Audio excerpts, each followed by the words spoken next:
Hello, welcome. It's an episode of Otome O'clock. Welcome, welcome, welcome. Helps if I have the correct microphone on for Megan. How dare. Oh, I dare. I very much dare.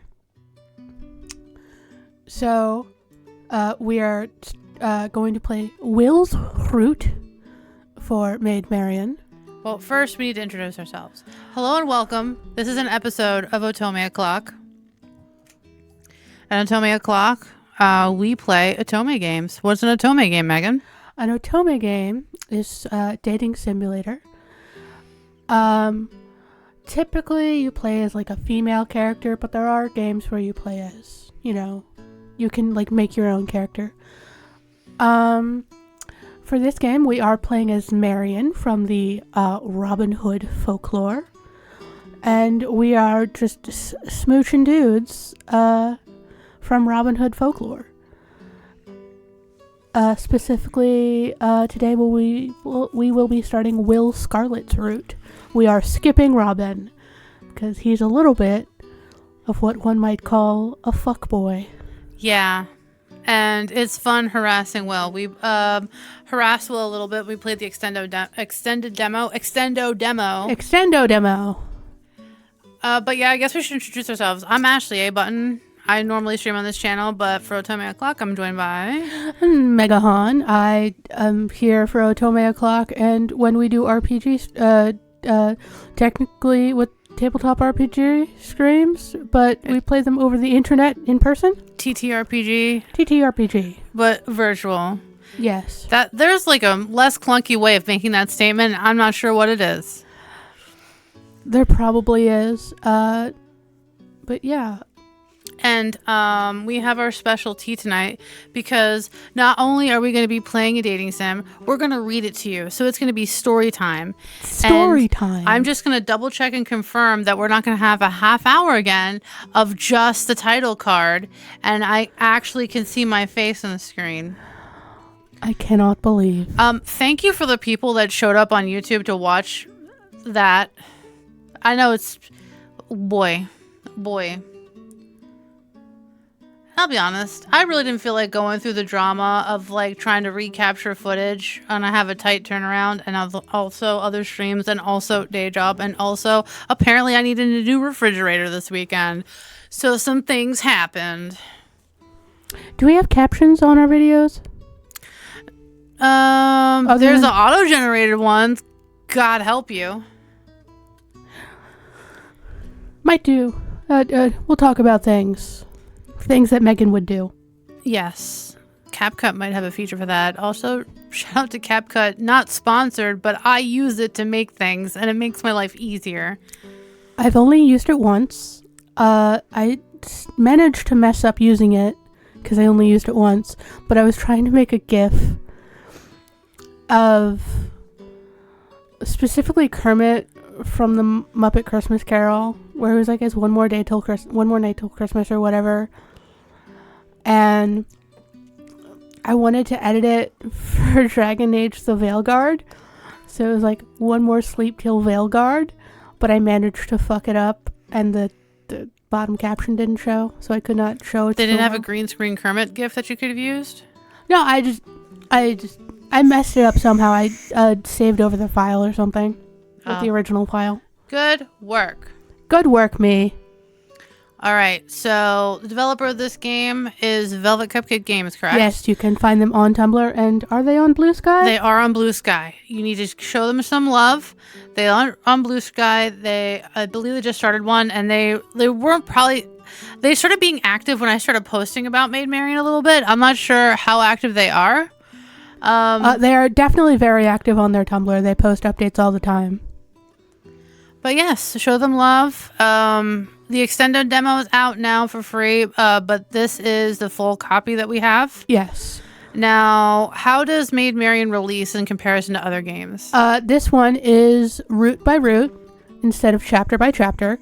So the difference between the two is route by route is the people making the game will make an entire route and release it. And then they'll go on to the next route. Some other games use chapter by chapter, where they will make like a chapter 1, but for each character, and go and release chapter by chapter. Games like Andromeda 6 do that. Lost in Limbo does that too, right? I think that's what Lost in Limbo is going to do. I'm not sure. I don't remember off the top of my head. If you're not sure about Lost in Limbo, go to our YouTube page, Geeked Out. We have a whole playlist that's just the Otome O'Clock episode. So if you want to check out some of the other games we played, or if you want to check out the beginning parts of our playthrough of Made Marion, check that out. And you'll get to see the latest episode where it's the Ashlee and Megan fucking podcast because Ashlee didn't turn the goddamn picture off. So there's that going for us. Yeah. That was pretty awesome. But we did better this time. Yes. Yay. Also, Adam in the back is not currently here tonight. He has slipped his confinement and he is loose in the world. Yeah. God help us all. So yeah, let's load this game. Yeah. The one at the very end. This one? That checks. Yes. All right. Okay. Last we left off, we were in the prologue section. If you watch the demo episode, if you play the demo, you're not going to see this part. This is only really available through the full playthrough of the game. Yes. So this is like the backstory of how Marion got on that carriage. Specifically, Velvet Cupcake Games made it the demo that you skip the prologue so that you get to meet all the characters. But full game, this is the prologue. Now, this is very specific for what path you want to take. Yeah. So, before you click on anything, Ashlee, I'd like to explain our choices. Okay. The top choice will take you to the Sherwood route, where you are kidnapped by Robin Hood and his merry men. The bottom choice will take you to the Nottingham route, where you sort of try to escape your marriage and like get your own disguise and such. Mm-hmm. So it can seem like Face My Destiny and Plan to Marry Lord Joffrey might be the one if you're trying to date Joffrey. That's not the one you want. Click the bottom one for Joffrey, but Joffrey's not out yet. Velvet Cupcake Games has only just started making the John route. Robin and Will are the ones currently out. But yes, Face My Destiny and Plan to Marry Lord Joffrey. I would, though. Like, he's grumpy, but like... Lord Joffrey definitely gives the Colonel from Pride and Prejudice, played by the one and only Alan Rickman. Yeah. Rest in peace, you gilded legend. Best part is this Sheriff of Nottingham is based off Alan Rickman. Which is beautiful, and I love it. Like, that's the total reference. Thank you, Velvet Cupcake. Like, Velvet Cupcake Games was like... They know. Like grizzled energy. Oh, now it's time for our favorite decision. We will be taking breaks for ads. Yes.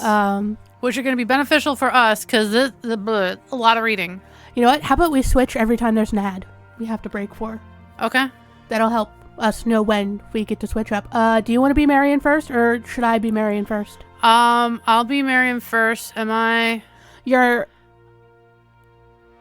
Okay, so you'll be all the characters. I'll be Marion and the descriptions, the setting. Marion and the descriptions. Like narrator / Marion. Yes, and I will be the side characters. Okay. Let's do this. Okay. Let's get ready to fumble. Okay. All right. We should have done this before. It was time for me to face up to my responsibilities as a noblewoman. Perhaps this was not exactly how I dreamt it would happen, but my life had always been headed in this direction. I would marry Lord Joffrey and become Lady Nottingham. With that decision, I could face my future with clear eyes and a clean conscience. And if something unexpected were to propel me onto a new and different path, I was prepared to take on that possibility as well.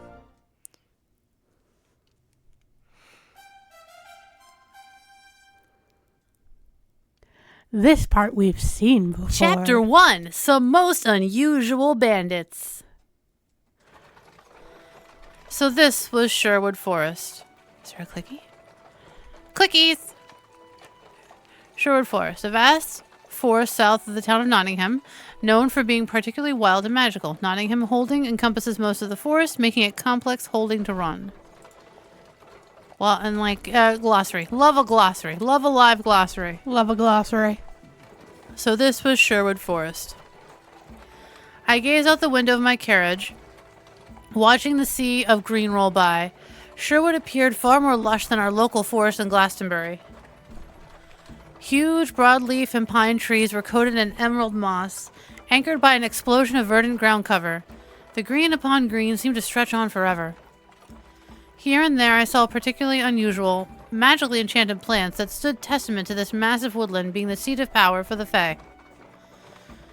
I tried to distract myself from my dark thoughts by imagining the Fae cavorting beneath the forest boughs, despite being quite unable to see them myself. I wasn't normally prone to flights of fancy, but... Oh, shadows! I cursed softly. Nervously, I wiped my hands down the skirt of my velvet dress. Green as the woods outside. This was really happening.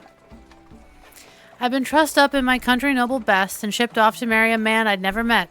Still, I made the decision to face the destiny that had been presented to me, and I was going to stick with it. Probably. What would I do if Lord Joffrey had a mean streak?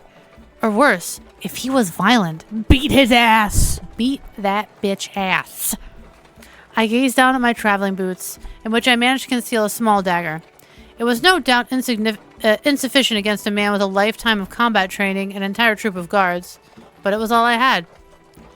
My father would never have allowed me to bring my sword. My troubled thoughts were interrupted as I heard a yell and was thrown backward into my seat. The carriage had stopped. Theo pulled his horse up next to my window with a stern look on his face. He decided to return home to his husband in Nottingham, so he'd volunteered to lead the small escort that was guarding my carriage.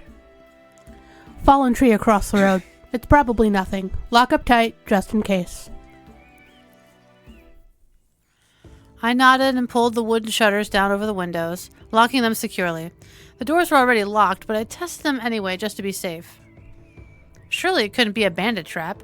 The Sherwood Fae were supposed to be quite powerful. They would never let a band of ruffians go around chopping down trees in their woods.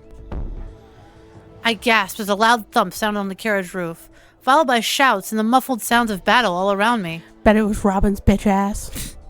Perhaps the Fae weren't as powerful as I thought, or the bandits had found a dead tree to tip. I gritted my teeth as the carriage shook under the weight of the rooflander's apparent scuffle with our driver. I started thinking of the best way to negotiate over the dowry chest that lay beneath my seat. Honestly, I didn't mind handing over all of it, but I'd be rotted before I allowed them to take me for ransom. After one last mighty shake, the carriage stilled. I heard a quick clicking sound and then the door opposite my seat swung open. Hey! A tall and nattily dressed stranger stood on the other side. He had picked the lock on the door. That fast?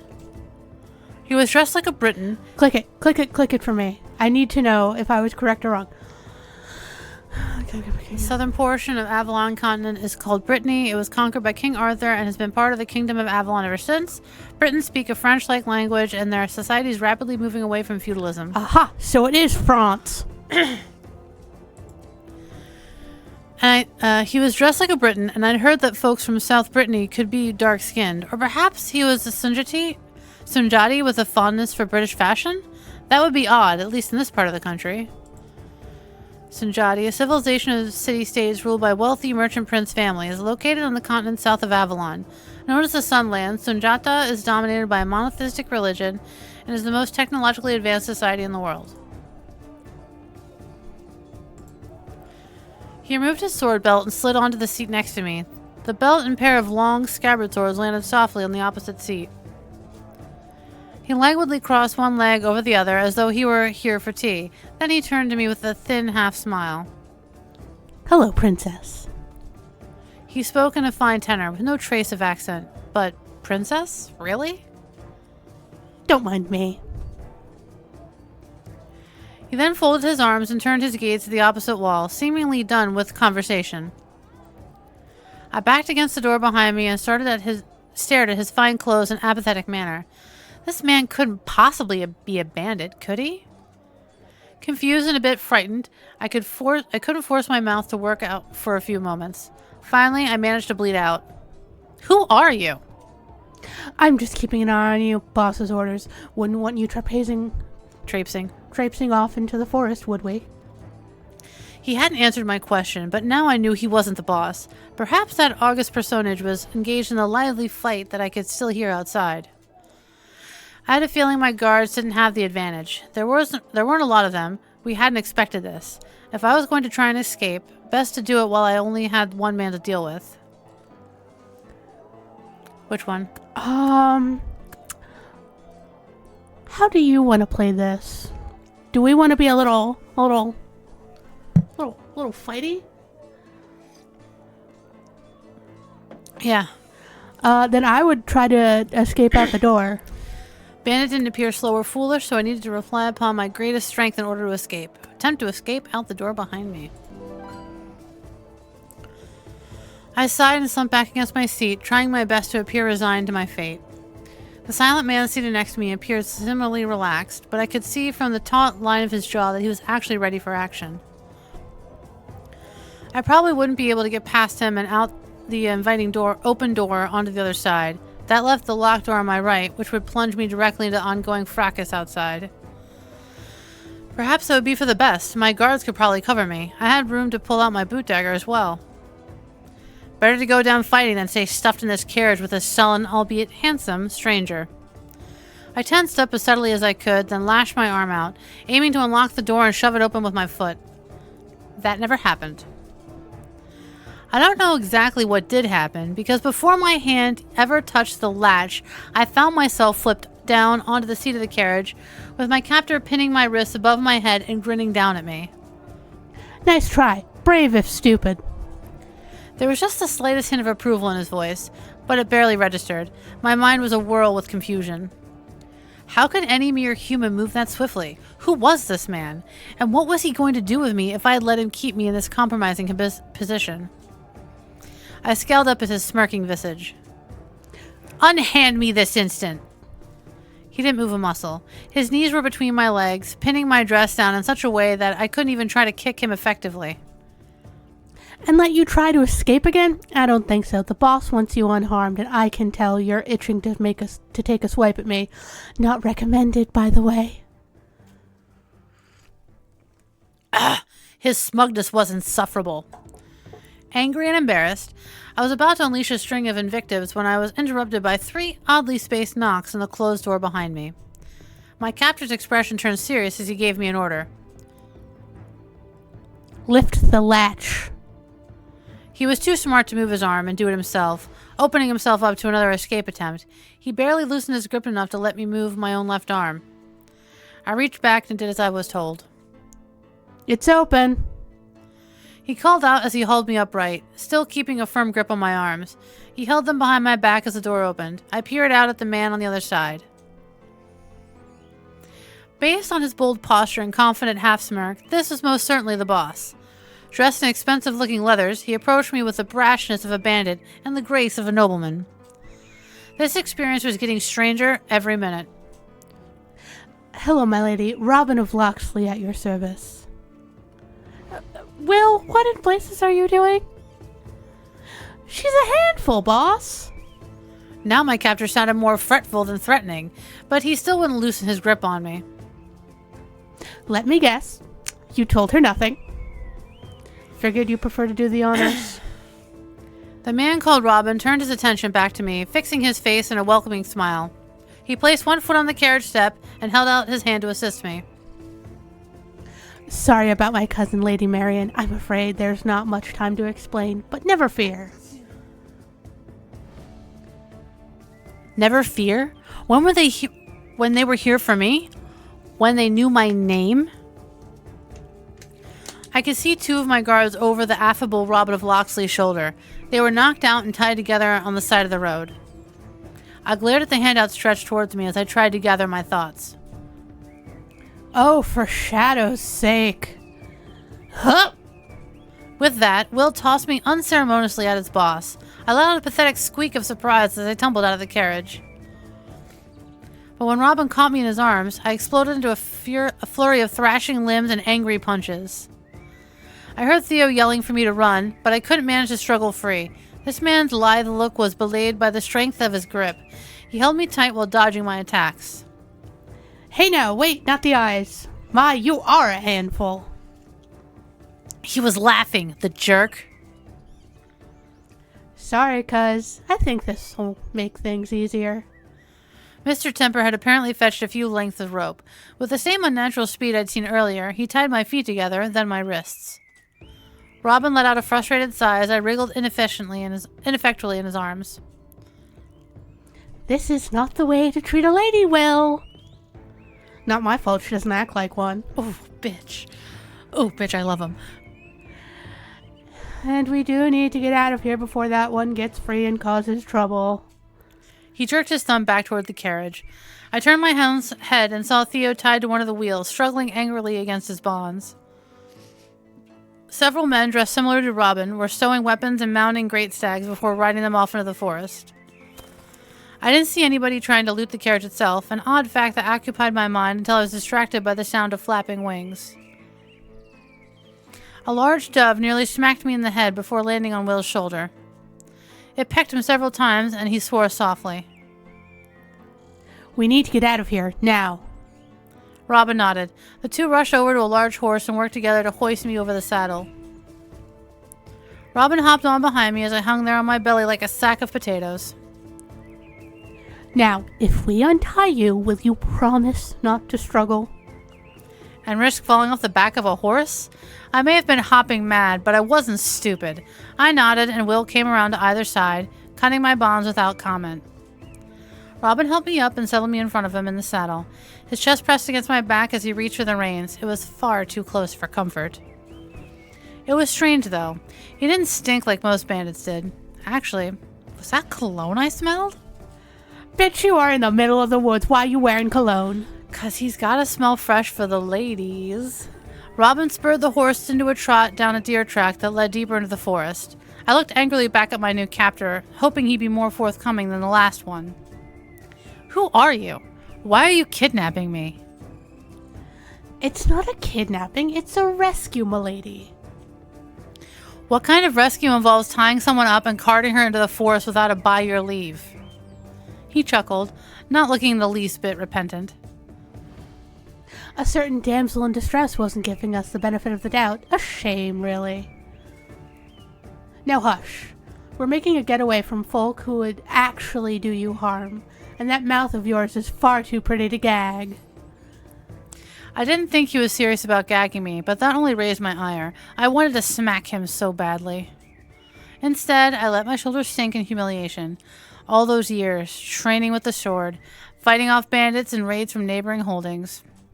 I thought I was strong, but these men had made off with me as easily as if I'd been a tiny child. What was going to happen to me now? To be fair, some of them have superpowers. We rode in silence through the endless green enchantment of Sherwood Forest. Occasionally, Will would pull up beside us in his great stag, communicating with Robin via his hand signs. And to be fair, she was fighting like hungry, starving peasants before that turned to banditry. Yeah. Eventually, we slowed down a bit, and I saw a new great stag trot up behind us. Riding it was one of the largest men I'd ever seen. He was definitely Sunjati, though dressed similarly to Robin rather than in the colorful garments most of his merchant countrymen wore. Robin smiled and hailed him softly. What's the news? All clear. The large man nodded genial to me and pulled up beside us both as our mounts slowed to a walk.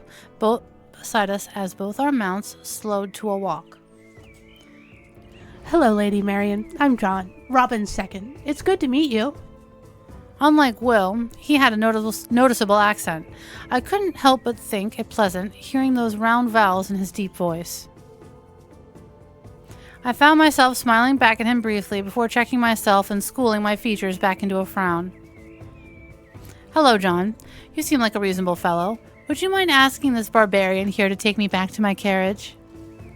Both John and Robin chuckled at that, though something about John's manner told me there was no mockery in his laughter. Never fear, we are almost there. Then we can have a nice talk, no?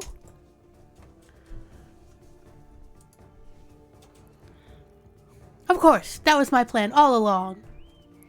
I didn't want to have a nice talk. I wanted to get away from the oddest bandits in Avalon, and not much later I saw my possible salvation appear on the horizon, a bridge across the river.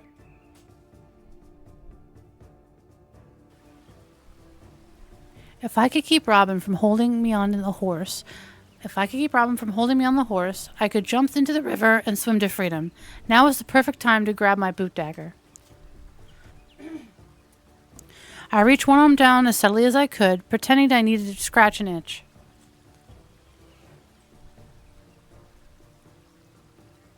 Megan. Sorry, I was looking at the art. Sorry, I was ogling. Looking for your dagger, milady. I'm afraid I already have it. I do like a good boot dagger, though. What? When had that happened? Probably when they'd been hoisting me onto the horse. Rot this man! I turned my head back to him, and he retorted angrily, without thinking. Really? What would you do with one? I imagine that a man who has to go around abducting women can't be very skilled at using his dagger. Oops. Still, his face merely twitched for a second before he moved in close to my ear and murmured, "Yay." Care to test that theory? Just say the word and I'd be happy to give a demonstration. Fucking bro. He'd spoken that as an invitation, not a threat, but I refused to be lured in by this charming bastard. Ooh. My mind jumped to my favorite method of fending off unwanted advances. Ooh, do we want to be clever? Do we want to tell him off? Do we want to be... We want to show that we're a smart, strong bitch. I think clever. Yeah, offer up a clever retort. Certainly, I'll test that theory. Just bring me your 5 angriest former lovers. I'm sure they'll be happy to tell me all about it. To my surprise, my taunt was answered with a genuine laugh. Oh, I think I'm going to like you very much, Lady Marion. Not if I could help it. I kept one eye on the approaching bridge. The river looked suitably deep. Good. It was time to improvise. Well, perhaps I could be persuaded not to find you entirely appalling. I smiled slightly at him and reached for his hand, keeping eye contact as I brought it toward my lips. He looked rather pleased by this development. Almost there. Thank goodness his feet were the ones in the stirrups. 3, 2, 1. I kissed the back of his hand, then immediately bit down hard on the skin between his thumb and forefinger. He yelped and yanked back his hand by instinct. I swung my left leg over the saddle and launched myself off the horse into the river. Yeet. Girl, that dress is velvet. Oof, I had not the opportunity to dive in gracefully, and it was hit with the dual shock of the cold, rushing water and the pain of my poor angle of entry. For one terrifying second, my body refused to move. Through sheer force of will, I got my arms working and managed to get my head above water. I then tried to turn my thrashing arms into actual swimming stroke. That's when I realized the critical flaw in my escape plan. I was wearing a well-made velvet dress which was becoming waterlogged and heavy. It was all I could do to keep from going under as the river's swift current dragged me along. I managed to kick off my boots, but there was no way for me to get out of the dress and stay afloat at the same time. My arms began to tire and I started to panic. That's probably why I didn't notice the large figure directly in front of me. I collided with a solid chest and was swept into the arms of a large man called John. No, not after everything. He cradled me in his arms like a precious child, but I was too distraught to notice that he was taking such good care of me. Rot gray stags for being swifter than a rushing river. Rot this man for being so tall that he could simply stand in the river and wait for me to come to him. As he plodded inexorably toward the shore, I punched, kicked, even tried to bite. It was like fighting a stone. Finally, as we emerged and our wet bodies splashed water along the shoreline, I collapsed. It was all too much. I didn't know who these men were or what they wanted me for. I just knew that all my strength and intelligence had been no match for them. My exhaustion, fear, anger, and humiliation poured out of me in racking sobs. John had stopped and sat us down at the base of a large tree. He let me cry myself out in patient silence, patting my soaked back soothingly. Later, I would notice that I'd even removed my jewelry for me, as it had been tangled in my wet hair. Eventually, I lifted my head, unsure if there were still tears streaming down my face, or if it was just water falling from my hair. They were a bit rough with you, no? I'm so sorry. They mean well. We don't wish to harm you. I gave a long, shuddering sigh. Just... why? What do you want with me? Sorry. Listen, bitch. We heard you were coming, and we thought that you probably didn't know the truth about the man you're meant to marry, Lord Woodthorpe, the sheriff, they call him. We wanted to tell you what he's like, and to help you get away if you wanted. I noticed there was no discussion of what she wanted at all in the beginning of this. Oh. Then why in all the shadows had they not simply told me that in the first place? Because Dumbass 1 and Dumbass 2 were the ones who met you first. I took a deep breath to avoid screaming that question at this kind man. He had rescued me from drowning, and then he had taken the time to care for me, at least partially, answer my questions. Will you come with me? I won't leave you alone in the forest, but I promise you that you will not be kept against your will once we tell you what you need to know. He seemed like my best hope in this situation. I didn't have much choice but to decide to trust him, for now. I nodded. With a gentle smile, he stood up and helped me to my feet as well. He then took a look down at me and removed his sodden cloak. It's wet, but you might want to, I looked down at myself. The neck of my dress had stretched considerably, and my breasts were almost exposed. I accepted his cloak with as much regality as I could, wrapping the large garment around myself. It fell down past my knees. I should probably carry you. Here. He kneeled down and held out his arms so that I could walk into them. Willingly this time. See, you just need a little bit of consent. That's all. Ooh, which one? Which one?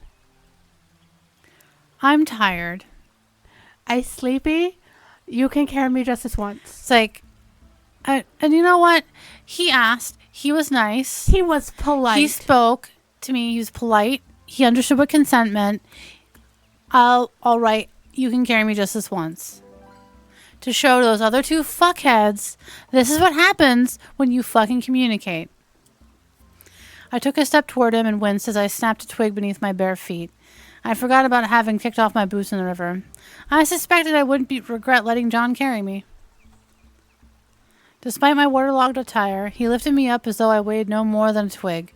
With a quick whistle to his great stag, which twitched one ear and then bounded off through the woods, he got us on our way. I rested my head on his damp shoulder, and he walked without a word of complaint, despite the fact his own boots must have been quite waterlogged. He spoke up after a few minutes of walking. I'm sorry about my brother. He can be difficult, but he's a good kid underneath. Your Will? You don't look... Half brother, technically, but a true brother to me. He's adopted? I'm hoping he'll figure himself out one of these days, but never mind that. We fell silent again, and he began singing softly a few moments later. It was a popular ballad about the vengeful ghost of a drowned woman, and I smiled at the reference despite myself. His deep bass singing voice was as pleasant as his spoken one. That's cute. Sometime later, I heard shouts and lifted my head to see Robin and Will waiting at the bridge. Great. I gave them both a sour look as we approached. Thank the light. My lady, what in blazes were you thinking? I was trapped against my will. Y'all fucking hogtied my ass. Threw me onto a horse. She wasn't, obviously. Leave her be, you two. We're almost there now, Lady Marion. Robin shook his head. I see she's cozy with you, at least, old pal. I'd be jealous if it all wasn't quite so soggy. What a bitch. With that, everyone fell in beside each other, walking their mounts. I began to feel a bit chilled in the early summer forest, but John's body heat kept me from shivering too badly. It wasn't much longer until we stopped in front of what appeared to be a steep mountainside. What now? Robin stepped in front of the group, gesturing like a showman. This is the best part. Much to my dismay, John followed along as Robin walked us directly at the mountain. I made a small noise of protest. Close your eyes. It's easier the first time.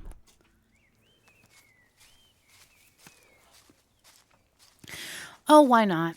I squeezed them shut and felt him carry me forward for far longer than he should have been able to.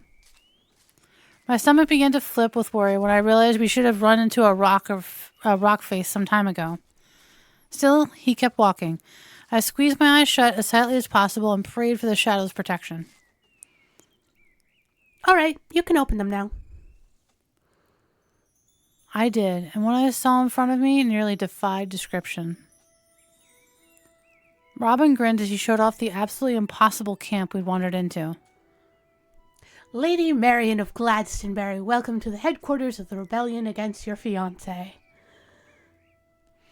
It was like nothing I'd ever seen before. If I'd thought that Sherwood was an enchanted place, this valley was practically glowed with the magic of the Fae.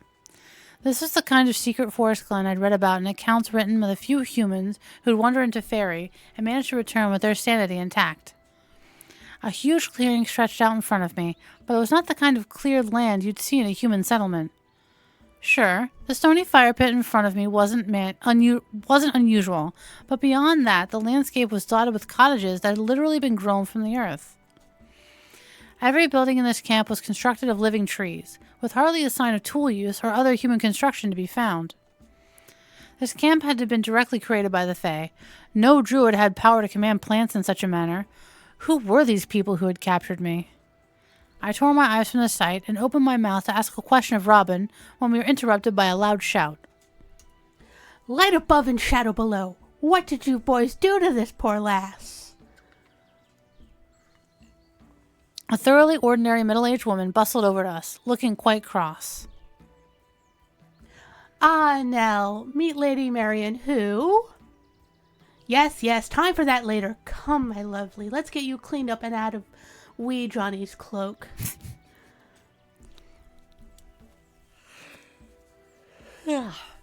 She grabbed my hand and I giggled at the reference to wee Johnny. Sheer exhaustion mixed with wonder at this magical place had made me compliant. My new acquaintance chatted at me as she pulled me along through the camp, leaving my speechless abductors behind. Apparently, they knew better than to intervene. I'm Nell, the tailor for this rowdy bunch. Used to have a shop in Nottingham, and I paid my taxes right and all. But then the sheriff's men started asking for even more money for protection, they said. From them, more like. I held them off until they said they'd burn the shop down. Now I'm here, thrown in with this lot. That's awful. I'm Marion. I'm kidnapped, I guess. Nell caught the sarcastic look on my face and chuckled. We left the main camp and were walking along the flower-lined dirt path toward what sounded like a waterfall. You'll be all right, my lovey. We'll get you cleaned up and the boys can tell you what they're all about. You'll be needing some new clothes, methinks. I hope you don't mind a tunic and trousers. I have some small ones I can take in right quick. Oh, thank you. That's just fine. In truth, I'd always wondered what it would be like to dress like a man, so I was delighted by Nell's lack of deference to my nobility. Perhaps she hadn't heard Robin's aborted introduction and didn't even know my status. I decided not to enlighten her. As we walked along, the crashing sound of the waterfall became louder. Nell stopped in front of a cleverly disguised sign with a male and female symbols painted onto it. A wooden arrow perched on top of the sign, and she moved it over the female symbol. We moved on, and the forest cleared to reveal a gorgeous waterfall basin. Nell smiled to see my obvious pleasure at the scene, then tucked me along the water's edge until we reached a warm, steamy cave off to the side of the falls. The walls were lined with glowing fairy worms, and I caught a whiff of rotten eggs in the air. We passed into a large cavern, and the steamy pools I saw there made me exclaim in delight. Hot springs! I'd never seen hot springs before. They were a bit smelly, but their warmth beckoned my shivering, weary body. If I ever saw a lass who needed a hot spring, it's you. Will you stay put for old Nell a while? Gladly. I was done running. I didn't know if it was possible to find a way out of this magical valley on my own, and my energy was thoroughly spent. Besides, I was now far too curious about this fey-touched place to want to leave it just yet. Nell pulled a tape from her apron pockets and did some quick measurements. She then left, and I stripped and soaked my way in my stressful day. A pile of towels had been helpfully left by the springs, along with a veritable banquet of herbal medicines and poultices. I had somehow managed to escape injury on the rough journey here, but this was just another sign that these rebels were uncommonly civilized. Sometime later, Nell returned to find me stretched out asleep on a towel, luxuriantly naked in the warm cavern. She woke me and presented me with my new clothes. The boots didn't quite fit right, but she promised they were temporary. Not bad. Not bad. I stretched curiously, feeling the trousers move against my legs. If nothing else, this attire was a new kind of adventure for me. After some quick hair detangling, I felt worlds better. I was ready to face my captors, or rescuers, as they would have me believe. Once I was fully changed and ready, Nell showed me to my guest cabin, where a somewhat subdued Robin was waiting for me. I sat down across from him on a surprisingly sturdy mushroom stool. Robin's eyes widened when he took in my attire. My lady, I'm so sorry. We can find you something more fitting. No, please. This is quite comfortable. Never mind that. What is all this? I gestured to the furniture in the fey-grown cabin in general. It's a bit of a tale, but I'd like you to hear it. Peace.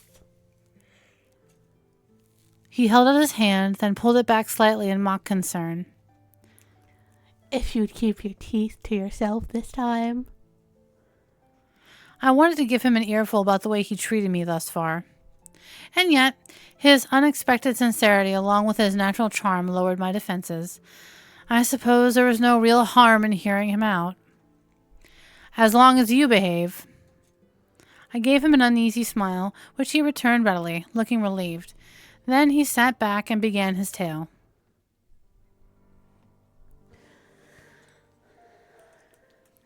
I hope you'll excuse me. I'll have to be serious for a moment. It's not my forte. I nodded. 2 years ago, John and I returned from the war to find that Nottingham was a right mess. My father was killed by the Nabirians, so I was the new Lord of Locksley Holding, northeast of Nottingham. I'm so sorry. He bowed his head briefly in acknowledgement of my sympathy. So, yes, you know about Prince John and his taxes, and I know we have debts to pay. But here in Nottingham and the holdings nearby, it hasn't been fair at all. I'm afraid my fellow nobles have been pushing all the burden onto the crafters and merchants, even onto farmers and other serfs. They're hurting while we feast in our manors. Shout out to Willow. How you doing, girl? Despicable. Indeed, and so a year ago there was a rebellion planned in Nottingham. The old Lord Nottingham was awful, a vain, greedy tyrant. I know, I should have just looked to my own holding, but that was never my family's way. I helped fund the rebellion, gave them places to meet, decided I'd help them fight, though I didn't want to take Nottingham for myself. It might have worked too, but someone betrayed them, betrayed me too. The rebels were gathered in Sherwood, and I was about to join them to march on Nottingham. Before I could, Lord Joffrey of Woodthorpe showed up at my door with an arrest warrant for sedition. It was signed by Prince John himself. Lord Joffrey, the man I was supposed to marry. Things were starting to come together now. I learned later that Lord Nottingham and his guard had ambushed the rebellion on the edge of Sherwood Forest. His face twisted into a look of grief and regret. It was a bloodbath. If only I'd been there, maybe I could have. He shook his head. But I wasn't there. The only good thing to come of it was that Nottingham and his son were killed, leaving no heirs. Prince John and his personal army rode into Nottingham as fast as they could, declared martial law, destroyed the guilds, even those that had refused to take part in the rebellion. Then he installed Joffrey of Woodthorpe as provisional lord of Nottingham. Folk call Joffrey the sheriff, since he seems more lawman than lord. Robin took a cleansing breath, and I saw the usual light begin to return to his eyes. As for me, my dear cousins John and Will sought to free me from prison. They met an ex-druid called Tuck, who helped them break me out on the condition that we assist him with some sort of mysterious quest he's on. He claims to be working on behalf of the Rose King and the Wolf Queen. The Fey Lords of Sherwood? That's impossible! What are the Fey Lords? Fey Lords, particularly powerful greater Fey, serve as something close to the leaders of the Fey in an area. Humans give them royal titles that seem befitting to their station. The Fey Lords of Sherwood are a wildling called the Wolf Queen and a greenling called the Rose King. Ever since the signing of the pact, the Fey had never recruited humans to do their bidding. And yet you believe your eyes, do you not? He gestured around at the impossible cabin and the impossible camp. It was true. I had no better explanation. I'd like to speak with this Tuck. That's because you haven't met him yet. Anyhow, this camp was prepared for us. Tuck uses his considerable powers to assist our cause, and in return we shelter him, feed him, and don't ask too many questions. We have our own problems. Things didn't get better in Nottingham after the sheriff took over. They got worse. Joffrey's guard is thoroughly corrupt. I'm sure Nell told you her story? I nodded. She's not alone. A good half of the folk here are crafters or merchants who were turned out of their homes by the guard. And many of the rest face worse, indentured servitude if they're caught holding money back or simply can't afford to pay their taxes in the first place.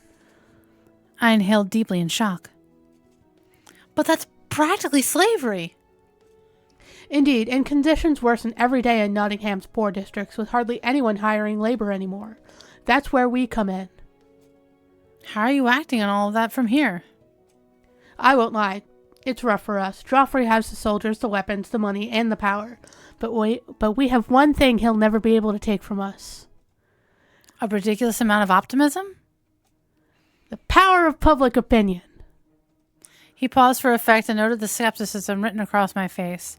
Putting on a particularly charming smile, he leaned in like a bard telling a children's tale. What do the people long for most when times are tough? Proper food and shelter? Of course, but they need more than that. They need a hero to give them hope. A powerful man who is on their side. One they can rally around as we rallied to King Richard in the war.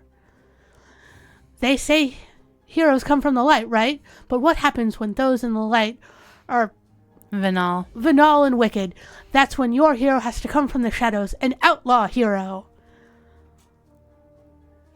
What do? Sneak into Nottingham and give inspiring speeches?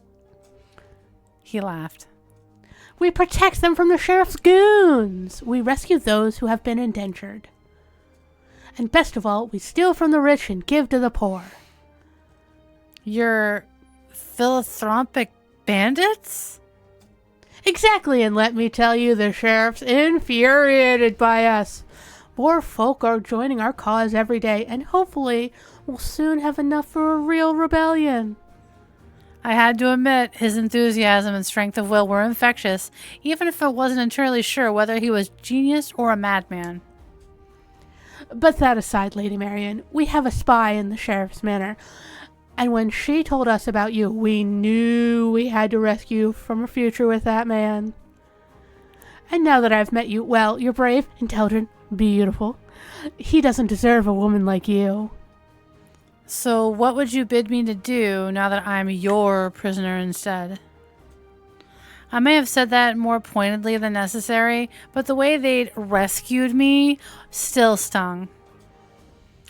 Now that you've heard the truth about Lord Joffrey, you're free to leave at any time. We'll help you return to your father if you like. I assume he'll agree to break your engagement to a man who cannot even protect his own roads from bandits. You're probably right. You may even keep your engagement. Not that I'd recommend it, of course. There's a price to be paid if that's your choice. We'll have to ransom you to him dearly. He gave me a challenging look, one that I returned with equal heat. Let me think on it. Very well. He rose and stretched. You may stay with us in this cabin as long as you wish. Dinner will be served shortly, and I believe the lads have a small welcome celebration planned for you. Indeed. Then let's see what entertainment the bandits of Sherwood can provide. Hey, Ashlee, real quick. When are the ads supposed to start? 5 minutos. In 5 minutos? And 5 Ricky Martins. 5 Ricky Martins. I took Robin's proffered arm and he escorted me back to the center of the camp where a rustic but well-prepared meal had been laid out upon rough-hewn stone tables. There's a lot of fucking vocab words in this game. That Velvet Cupcake loves their vocab words. Robin's company of rebels numbered some 30 members, largely men. They were dressed similarly, too, though more simply than their leader. All eyes turned to us as we approached the central camp. Robin cleared his throat and spoke out in a clear voice of an experienced leader. My fine fellows, may I introduce you to the Lady Marion of Gladstoneberry, who will be our guest for some time. The assembled rebels applauded me politely. I hope you will treat her with all due respect and demonstrate to her that we are finer folk than Lord Joffrey's court of vipers. Woo! Cheers rose to that proclamation. Robin smiled to see it, then gestured for their attention once more. I trust you all have your duties for the morrow. Please see Master John if you need further instruction. Rebels of Sherwood, we hold the line. Until when? Until King Richard returns! Long live King Richard! Long live King Richard! And now we eat, drink, and make merry. His speech complete, Robin led me to a table away from the main hurly-burly of the feasting rebels. King Richard, You believe he lives? A shadow crossed his face at my question. But he shook it off quickly and turned his usual winning smile on me. Naturally, I know him, my lady. We became acquainted during the war. His leadership brought us safely through that conflict, yes, but he's so much more than a war hero. He believes, as do I, that things need to change in Avalon. The people need more control over their own destiny. Cruel and greedy lords must be unseated. He will return. He must return. But that's enough of that. Shall we speak of merrier things? Of ships and seals and of seals and sealing wax, of cabbages and kings? Ships, whatever. I fucked it up. I tried. Of course. There was more I wished to ask, but Robin seemed to be a man inclined toward joviality, despite his dearly held convictions. I let him steer the dinner conversation. He was a perfectly charming companion, and I felt was quite relaxed by the time the sun was dipping below the horizon. The rebels began pulling out their instruments and clearing a space in the middle of the camp. A young man trotted over to Robin and whispered something in his ear. He nodded and placed a hand on my shoulder. I'll be back soon, my lady.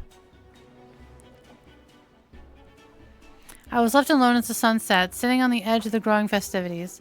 The rebels had been directing curious gazes at me for some time, but were keeping a respectful distance. I suppose that even these outlaws respected the barriers between commoners and nobility, so I scanned the crowd for familiar faces. Several men were building up a bonfire in the fire pit, and those who had brought instruments were tuning up. I spotted John amongst them, sitting with an unusual drum between his legs. It took a bit longer to find Will, who was leaning against a tree on the edge of the clearing, arms and legs crossed. Go annoy the shit out of Will. All right, do we want to hold on this until we come back from break? Because we got 1 minute left. Oh, yeah. Well, we will hold on this until we come back from our 3-minute break? Yes. Cool. So, hang out. Stay tuned. We're going to be back after like 4 minutes and some commercials. We'll be right back. After these messages. We'll be right back. Alright, it'd be nice to find a way to occupy myself, be it with one of my new acquaintances or by satisfying my curiosity about the wider rebellion. Annoy the ever-loving shit out of Will.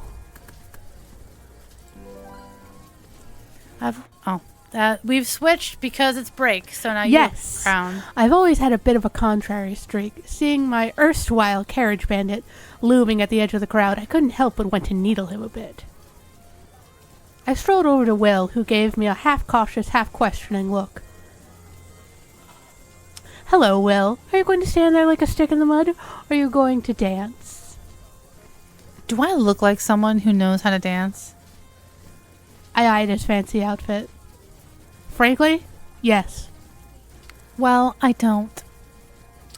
Come then, I'll teach you. This is a 3-step. It's easy. He grimaced, but I held my hand... Oh, sorry, that's you. He grimaced, but I held my hand out incessantly. He let out a heavy sigh and heaved himself off the tree. Still, he managed to summon enough manners to take my hand and lead me into the circle. You should pick this up quickly if you're skilled with swordplay. I demonstrated the simple pattern for the dance, and while his movements were clumsy at first, he was indeed a quick study. I signaled to the musicians to continue the same rhythm, and Will groaned as John grinned at us in delight. You two really are brothers, aren't you? Half brothers, but yes, I'm afraid we are. I shook my head, thinking of how John had been nothing but kind and understanding to me during my ordeal in the woods. Who wouldn't want to be related to him? But then, I didn't have any siblings. Maybe I just didn't understand. Technically, Marion, you're about to have a sibling in a few months. You know what? I hope Marion and her sibling get along. Yeah. I hope they're friendly. I hope they love each other. They could be besties. They could be besties. Well, let's show them what you can do then. I gently guided Will's hands to the proper location for the dance and counted him in. This time he caught on faster than I expected. More. Wait. His posture was perfect and he was leading with confidence. I hadn't actually taught him any of that. So he'd known how to dance all along, but for some reason wanted me to think he didn't. I couldn't bring myself to broach the topic, though, and ruin the lovely feeling of dancing with a strong and capable leader. Instead, I relaxed into his hold and enjoyed the natural push and pull of the dance. He had none of the gawkiness that sometimes burdened tall young men, moving with grace and confidence now that he'd stopped pretending to be awkward. A few songs later, he inclined his head to me and stepped back.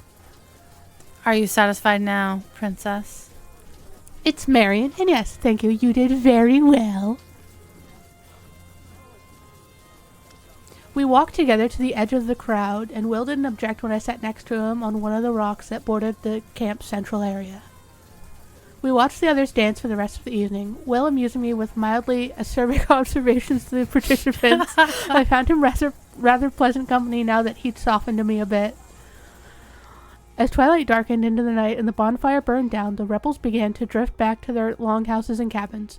Will stood and offered me a hand up. Oh, look at him being fucking polite. I suppose I should show you back to your cabin. How gallant of you.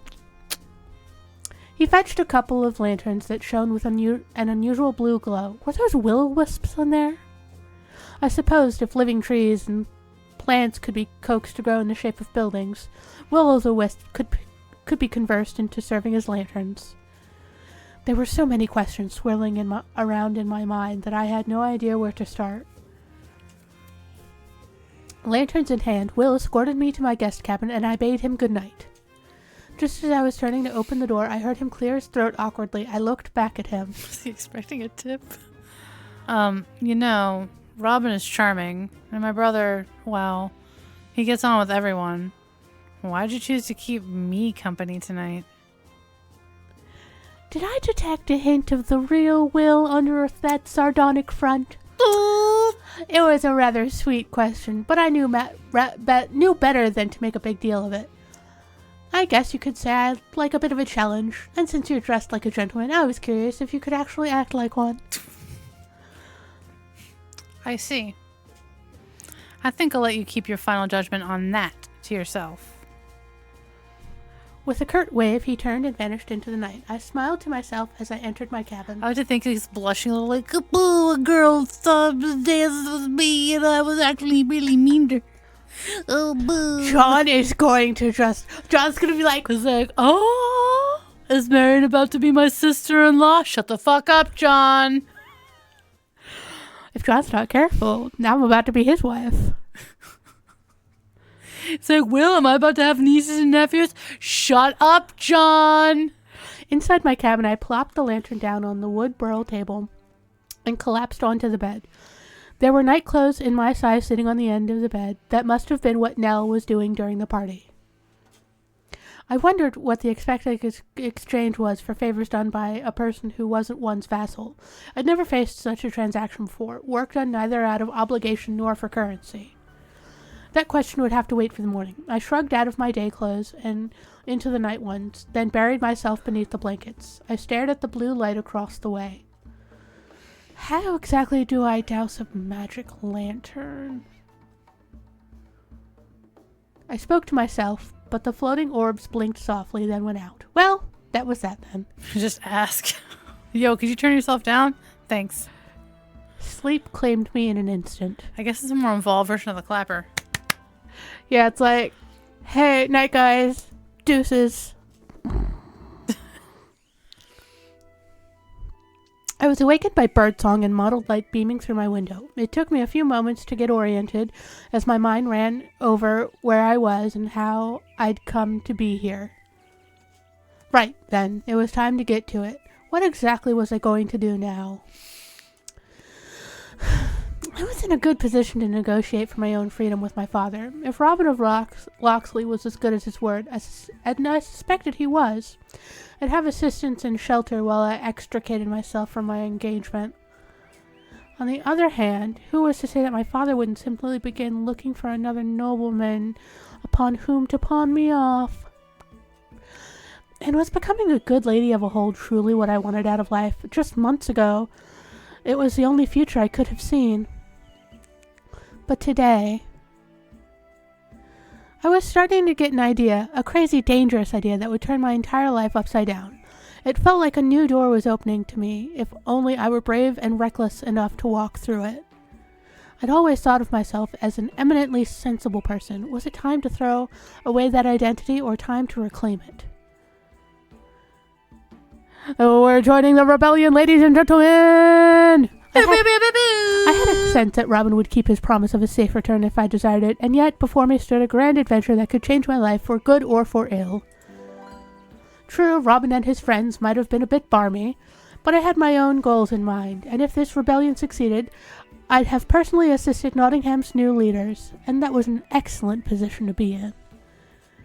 Besides, I didn't have to stick around if things looked like they were going south, and in the meantime I had a place from which I could figure out what I wanted from my future, save for my father's intervention.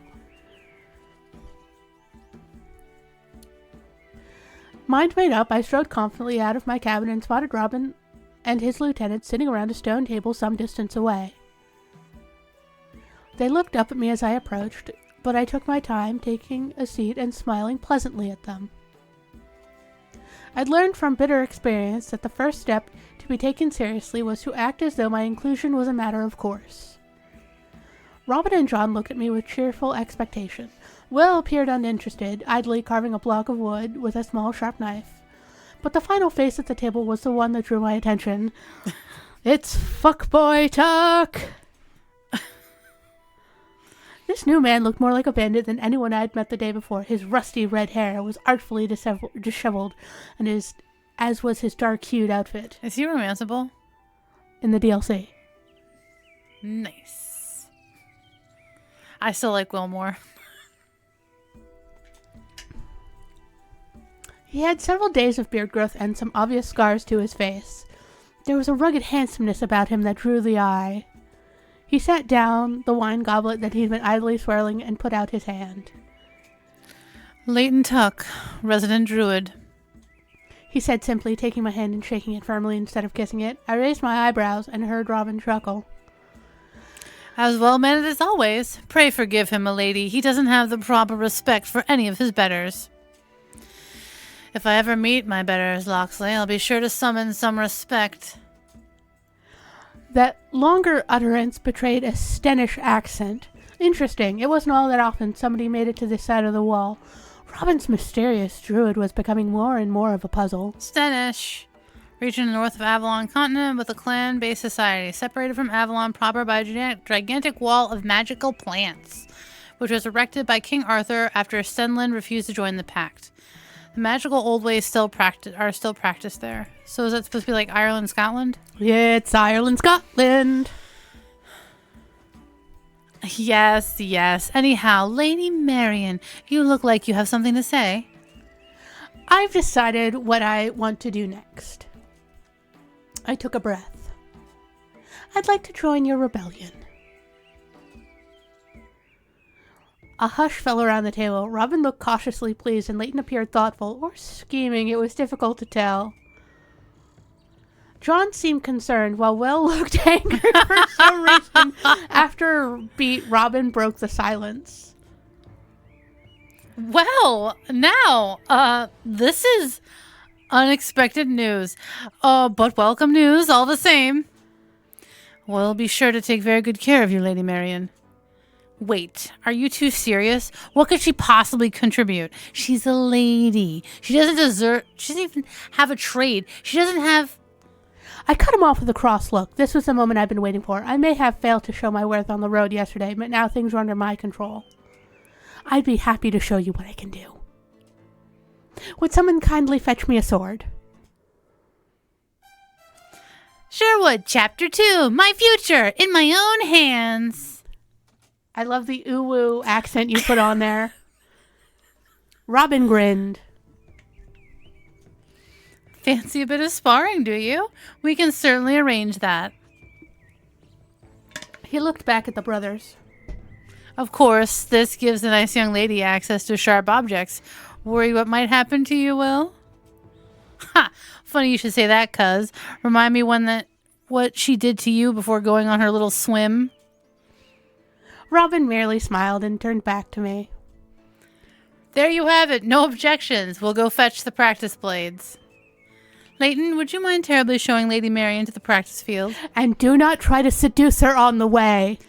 Don't worry, milady. He's relatively well behaved in daylight. Leighton flashed me his wolfish smile. Robin's the frat boy fuckboy, and Leighton is just kind of like the fuckboy. Yeah. Aye, I'm the picture of chivalry. Come along, dove.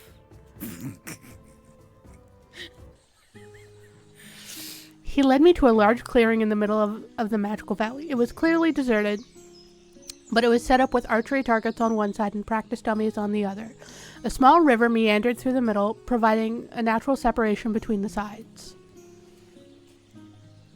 It was far more pedestrian than the rest of the enchanted camp, which put me at ease. I knew what I was doing in this sort of setting.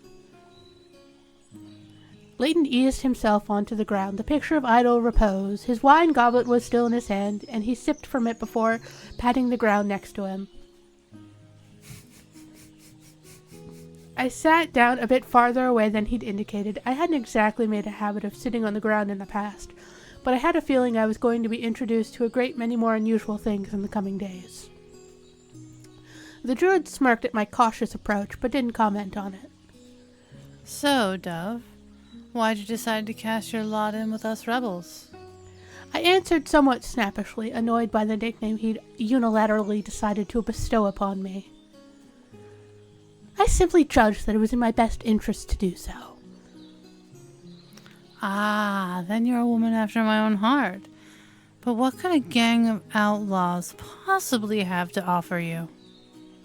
Plenty should your rebellion succeed. Call it a calculated risk if you like. Better than being married to a wealthy, powerful young lord?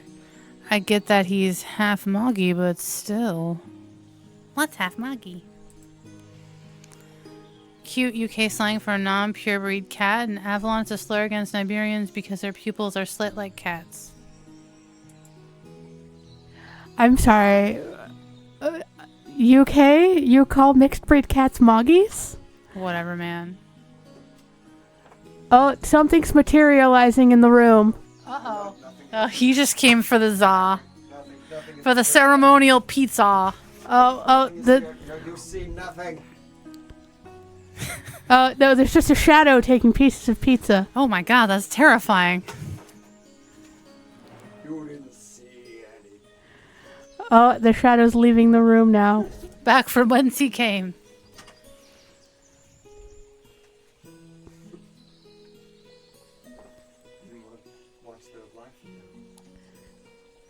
Lord Joffrey was half Niberian? That was interesting and highly unusual. I didn't know that last part, actually. I simply didn't want the marriage in the first place. I've never met the man. A rebellious little lady, then. One to control her own destiny. What would King Arthur think?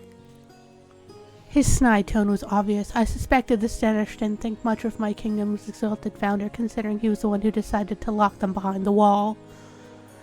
It's true that Arthur valued social order, but he also believed in bold action when necessary.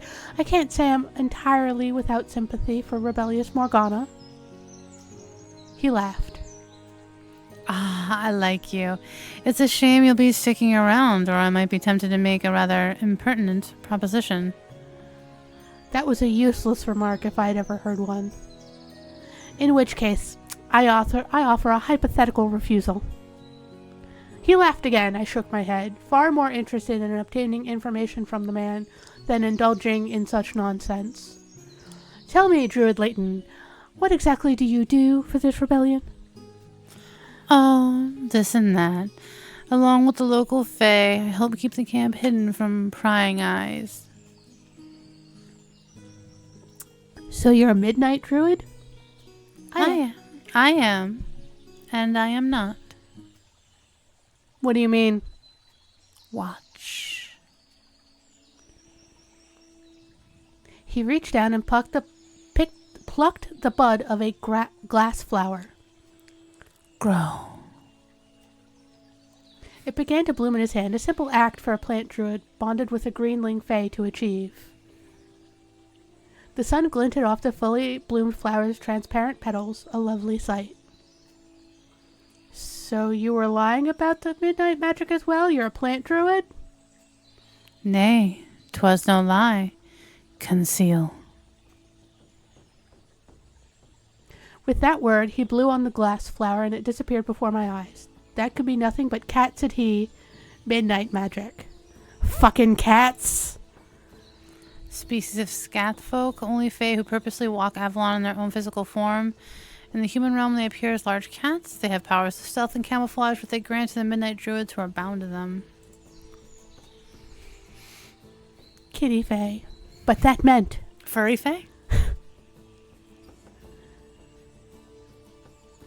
Before I could finish that thought, Leighton placed one fingertip below my chin, drawing my attention to his face. Finally, he looked at me straight on, and I saw his eyes flicker and yellow. His bared teeth began to lengthen, his fingernails sharpened into claws. It was wilding beast magic, which allowed a druid to take on the characteristics of an animal. Likely, his speed and strength were enhanced as well. Do you think it's a wolf? Do you think he turns into a wolf? Because Wolf Queen? It'd be funny if it was a rabbit. I sat in shock. All the things he'd done were elementary magics that could be produced by pack druids. But not all at once. Pack druids had an exclusive magical bond with a single fae. That's what the bond bracers were for. I had assumed that Leighton merely wore his bond bracer under his shirt. But if he lacked one entirely... At that revelation, I scuttled backward in fear. The old ways? Ancient outlawed magic, judged too powerful for human hands to wield after wicked druids had nearly torn the land asunder. Practicing the old ways was punishable by immediate death from either human or fae authorities. Even the knowledge of how they worked had been scrubbed entirely from Avalon history. I'm sure I'm a true Stanish druid, Dove. You hadn't put one and one together yet? Impossible, the Fae Lords have agreed to allow his presence and practice in Sherwood. The other three rebel leaders had arrived in the clearing, toting blunted practice weapons. I stood up and faced them, trembling with confusion. But does Nottingham know? How are you not? What part of outlaws didn't you understand, Princess? If we upset your delicate sensibilities, I'll escort you back to your dear old daddy myself. Will. Don't get me wrong, I neither like nor trust this man, but it is what it is. Even I have to admit his talents are useful. Will is such a little shit. Why, thank you, young sir. The renegade druid stood and executed a mocking bow. It's like he's wearing pajamas 24/7. He does seem like that kind of fucking guy to wear stylish pajamas. And yet all the girls want to fuck him. And some of the guys, too. Probably. Wait, but that means the Fey Lords of Sherwood have broken the pact. No, that was impossible. By their very nature, the Fey were bound by their oaths. That was the one reason humanity had given so much power in the pact. They could be trusted to uphold it to the letter. So if the Fey had broken the pact, that meant humanity had broken it first. Normally, any Avalon who broke the pact would simply be executed. This situation implied that something was wrong on a historic scale. Do you think Prince John broke the pact? And the Fey Lords are just like, fuck him up, fam. It's like, fuck it, we ball. Maybe. Maybe it was the old sheriff was doing fuck shit. Somebody's fucking up. For some reason, the Sherwood Fae had enlisted the help of a group of outlaws instead of the local druids and other human authorities. What in shadow could have caused such a breach of trust? My head spun and I felt my armpits dampen with sweat. Leighton gave me a level look. Aye, you're a clever lassie. I see those water wheels spinning in your head, but you're getting naught else out of me. The Fey Lord's problems are their own, and it's best the rest of you aren't involved. Good day, Dovey. Call me Dovey again, and I will punch you in the mouth. Why am I so moist? Oh, my armpits are so sweaty. Yeah, armpits. He strolled nonchalantly back toward the main camp. So, princess, what'll it be? Is this all too much for you? I paused only for a moment. If something had caused the local Fae to break the pact, all the more reason I should be involved. I could alert the authorities if I discovered that Nottingham was in danger. Besides, my pride and stubborn streak wouldn't allow me to back out. I squared my shoulders and stared the three rebel leaders down. I'm still in. Who wants to test my blade? Let's start with me. I'd like to see your forms, Marion. The big man was holding an equally large quarterstaff. I never sparred against a quarterstaff wielder before. It was a bit intimidating, but I wasn't about to admit that. What's your preference, milady? He gestured at the pile of practice weapons he'd brought. Short sword and round shield, please. He handed me a serviceable, if rather dinged and dented set. The blunt sword wasn't balanced well, and it was a bit larger than what I was used to. I saw why John was giving me a chance to practice my forms before getting into an active sparring match, and I was grateful. I nodded to John and got into position. He held his staff out in front of him in a defensive posture. It's Ironwood, so don't worry about that, you'll damage it. Begin. I stepped forward, demonstrating a direct center body thrust. He deflected it neatly, bringing his staff up from below. I continued. Right side strike. Left side strike. Right side feint, followed by a central thrust. He blocked every predictable move with ease, demonstrating a grace that belied his large size. After we'd gone through the basic forms, I lowered my blade and smiled at him. All right, your turn. I readied my shield to receive his attacks and demonstrate my defensive capabilities, but he shook his head. I cannot attack you. I sighed. It was hardly the first time I'd encountered a combatant who refused to fight me. It's all right. You won't hurt me, I promise. He gave me a gentle smile. If I were an ordinary man, I'm sure that would be true. This will take a few moments, if you please.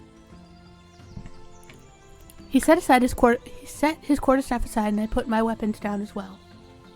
Do you see my eyes? How they are golden? I nodded. Golden eyes were possessed only by the blessed bloodlines who had founded the Ammonite religion that dominated Sanjata. I have a blessing from Amun, strength far greater than an ordinary man, but a blessing is a heavy responsibility, and each one comes with challenges. My brother has a blessing as well, but they work differently. He gestured at Will, who nodded.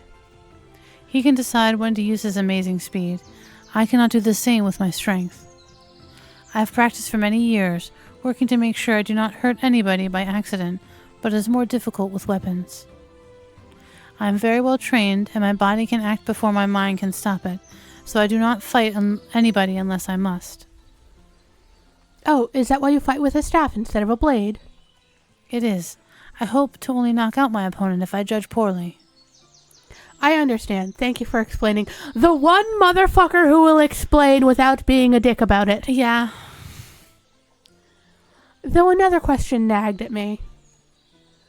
So, Will has a blessing related to speed. That explains a lot about yesterday.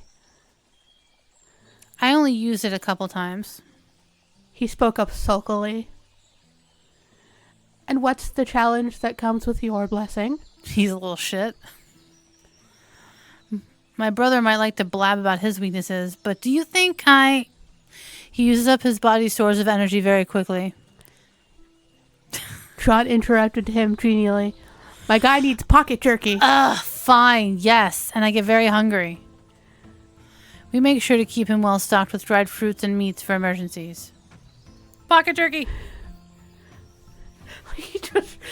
One day he just reaches into a pocket and just pulls out like a fucking head full of granola or something. Like little chipmunk.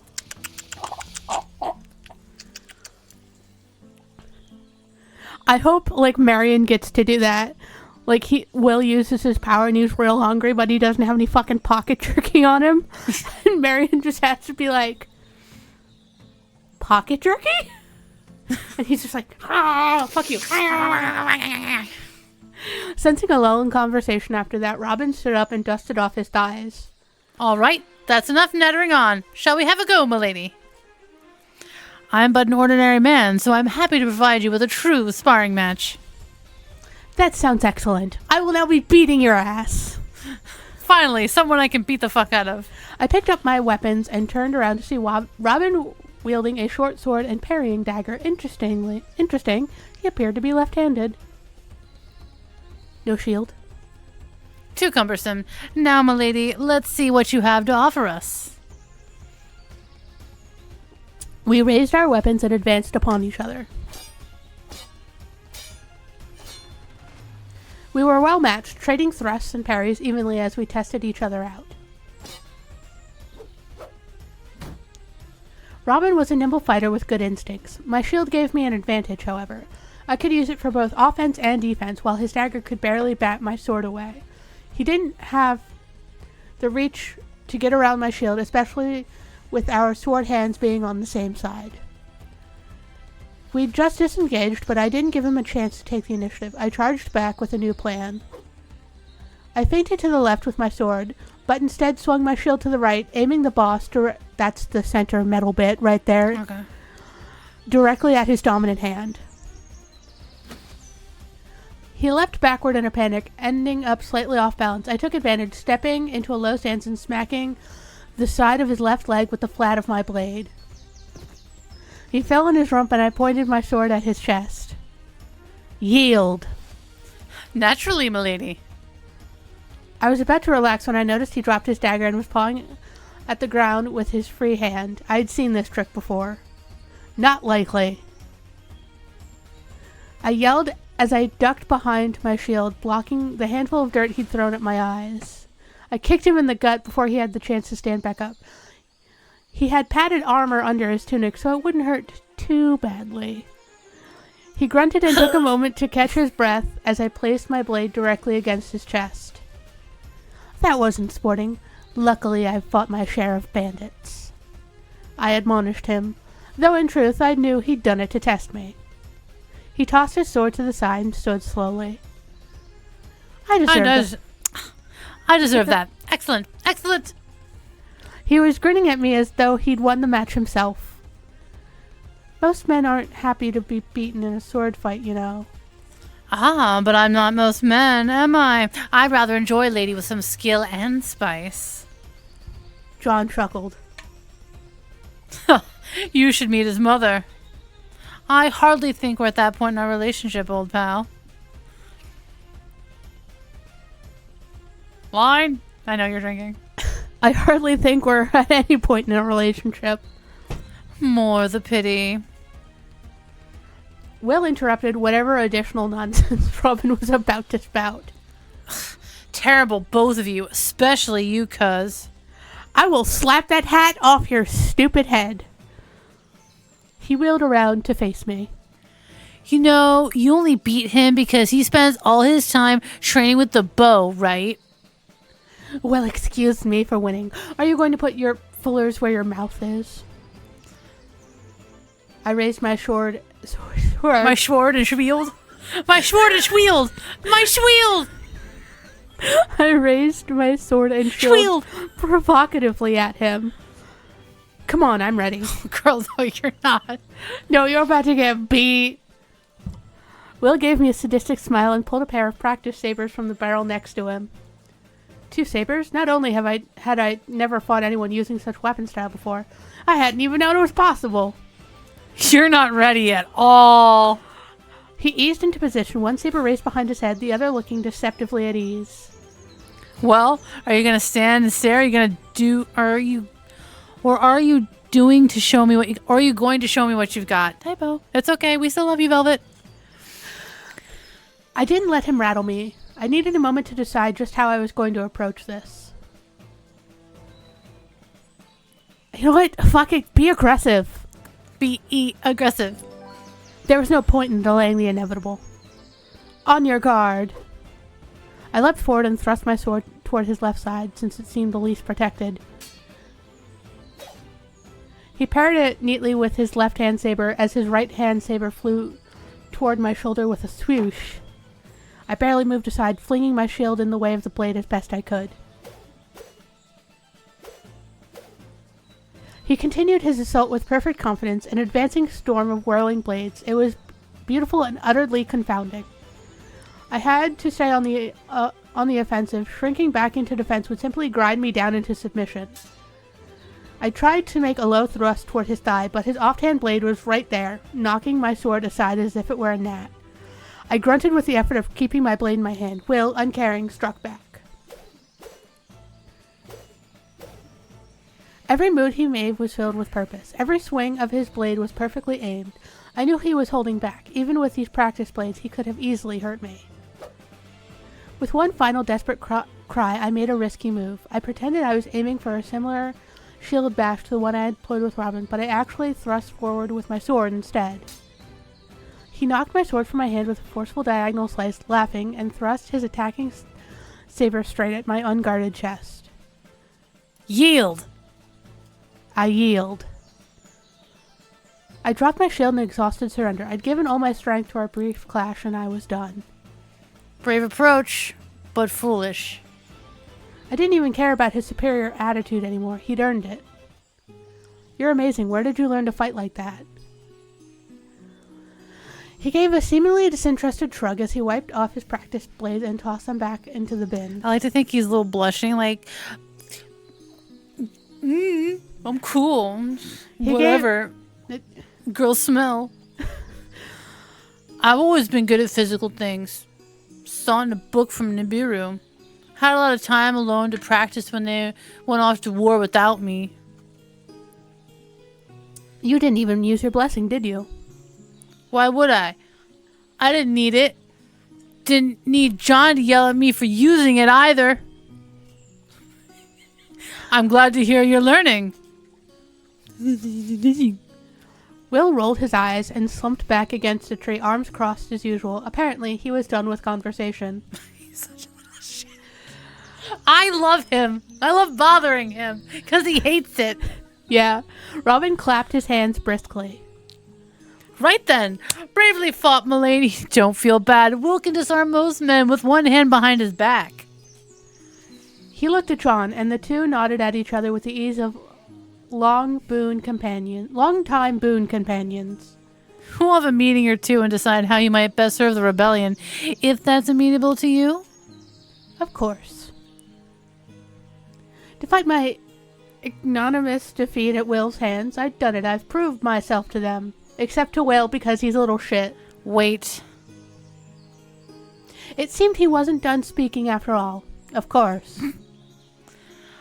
Aren't you even going to ask her why she wants to join us? Just because she's pretty and has a vague idea of which side is the pommel and which is the blade. Oh, I think she's better than that, but fair enough. How about it, Lady Marion? I thought it imprudent to reveal my entire thought process, but it was indeed fair to ask after my motives, even if Will had been less than courteous about it. You know what? I'm hoping to win my freedom. My father tried to cage me in a marriage I didn't want. I didn't exactly relish being dragged out of my carriage by force, but I'd have to admit you gave me a chance to escape. I want to prove myself to your rebellion, help you win it, and earn my freedom. I hope you'll come to believe in our goals as well, milady. Freedom is in short supply here in Nottingham.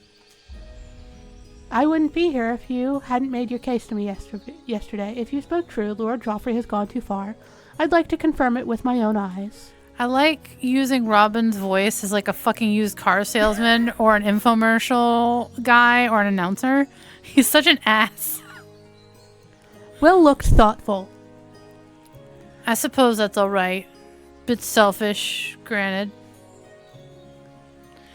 Didn't you join us for the same reason, brother? I joined to help everyone win their freedom, and not just myself. Not that you'd understand. Ugh. He kicks a rock. Ugh. Will stalked off at that, so Robin and John gave me an extensive tour of the valley that their rebels called home. It had everything a small village could want. Along with the areas I'd already seen, they had stables, a field for livestock, some garden plots for fresh fruits and vegetables, and even a small vineyard that Leighton tended near his isolated cabin, so he could have all the fucking wine that Lush fucking wanted. All the fucking wine that Lush fucking wanted? Our final stop was an area full of beautifully decorated bowers, useful for private meetings or general seclusion away in the busy camp. Adam has also rolled his eyes in chat. We came upon Nell in one bower, busily repairing a pile of tattered tunics. Well, that's a tongue twister. And here we are. Now, would you mind keeping Lady Marion company while we run a few errands? Just a couple errands. Thanks. Love you, bye. My pleasure, Robbie. She gave me a welcoming gesture and I slid onto the stone bench across from her. I'd help, but I'm afraid I've never been a dab hand with the needle. Not to worry, my lovey. We can chat and pass the time either way. Ah, no, the measurements? Of course! She pulled a small marked-up stone tablet out of her apron and handed it over. Robin and John then bid us farewell and headed off toward the forested part of the secret valley, where their great stags often grazed. Nell and I enjoyed a fine afternoon of conversation as I did my best to help by sorting clothing for her to mend. She told me amusing stories about the Sherwood rebels, and I told her a bit about my past. I'd never spoken to a commoner so easily as I found that I could with Nell. It was a bit disconcerting that she seemed to care so little for the difference in our stations, yet I found I'd been craving this kind of connection with an older woman. I could overlook her lack of manners. It's almost like the mom she never really got. It's almost like the mom she never had. As the sun sank into late afternoon, we were startled by a crashing through the bushes. A small figure with rusty red hair went barreling toward Nell and enveloped her in a huge hug. Nellie, I'm back! Hello, my lovey. Did you have a good venture? Nell tousled their hair, gazing at them affectionately. I didn't see the bad foxes this time, so I picked herbs for our stock. Good work, Roan. You should have introduced yourself to Marion here. The youngster looked over, noticing me for the first time. Oh, are you Robin's lady? You're pretty. I'm not Robin's. I stopped short as they hopped off Nell's lap and made as though they were about to give me the same enthusiastic welcome they'd given her, but Nell grabbed them by the collar. Ah, little one, she's a real lady. How'd you greet her? Oh! They put out their hand a bit shyly, and I offered them my own, amused at Nell teaching the child manners that she did not display herself. I'm Roan. I scout for Sir Robin and Master John. They lowered their head to kiss my hand, and their mop of hell fell forward, revealing their ears. The backs of their earlobes boasted tufts of orange fur. Goodness, are you a changeling, Roan? God, you can't just ask if people are changelings. So fucking rude. Yep, I'm sorry. I'm still learning the way of humans. I'm sure you're doing just fine. I've never met a changeling before. Roan giggled and sidled up to me. Then perhaps you get to know me very, very well? Their sly grin told me they knew exactly what they implied. Nell playfully swatted their behind. Behave, you little rumpkin. Behave, you little rumpkin. You know you're too young for that talk. They may have looked like a human just on the cusp of adolescence, but I had to remind myself they were likely hundreds of years old. Everybody in Avalon knew a story of a distant relative or a friend who had decided to become a changeling, giving up their human life for one of idle pleasure in the strange realm of fairy. Like, later, bitches! Deuces. Fae deciding to forgo their immortality and becoming human were considerably more rare. I realized that I was staring rudely and hadn't introduced myself. I'm Lady Marion of Glastonbury, the newest recruit for the rebels. Oh, wow, you're gonna join us? Well, that's so much fun. What's the lady know how to do anyhow? I smiled mischievously at them. I know how to fight with a sword, ride a great stag, and I can tell lots of stories. Does that sound fun? Wow, you're just like Nellie! Except I think Nellie only knows how to ride a horse. Oh, I didn't know you were a swordswoman, Nell. To be honest, I hadn't known there was a single swordswoman in all of Avalon, save for myself. I used to be a merc, 'tis true. I'm kind of might old for the lifestyle, though, and I had a child to raise and all. Now she's grown and off on her own adventures, so I keep an eye on young Roan here. I didn't know that mercenary companies allowed women. That's fascinating. Ah, the Topaz Lions were Sinjadi led. Don't care one way or the other what's in your trousers. That made sense. I'd read that some famed Sinjadi war heroes were women, and it seemed that wasn't merely a legend. I felt a twinge of jealousy. I wish Avalon had that kind of mindset. That made me wonder how Roan would be treated as they grew up. By the way, Roan, I'm sorry to ask, but are you a girl or a boy? Don't know. Do I have to choose?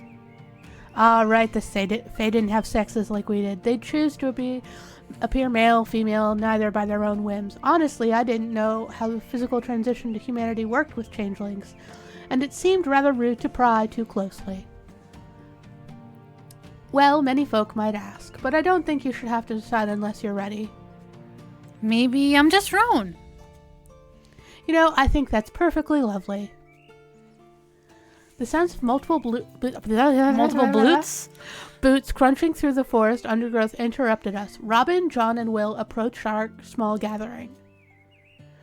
Hey, Roan, good to see you're safe and sound. Anything to report? Roan gave a proud salute. All clear. Bad foxes, boss. That's what I like to hear. He turned to me and explained. There's been an unusual number of light foxes in the woods around here lately. Rowan says there's something odd about them. I suspect they're under the control of Nottingham's druids trying to attack us. The fuck's a light fox? Light foxes, half-fey beasts with supernaturally enhanced tracking powers. More suited to pack life than natural foxes, they're often developed by hearth druids to aid in their tracking services. I was a fox wilding, so I know foxes. Given Roan's looks and demeanor, that didn't surprise me in the least. You mentioned the Druidic Order seemed to be cooperating primarily with Lord Joffrey, did you not? Yes, and half-fey creatures stand a better chance of finding us than human trackers. With our fey protection, Roan here is helping flummox the beasts. He ruffled Roan's hair, and the changeling smiled happily. Nell took their hand, and the two left of us to our business. Howdy, Road. We come with gifts, milady.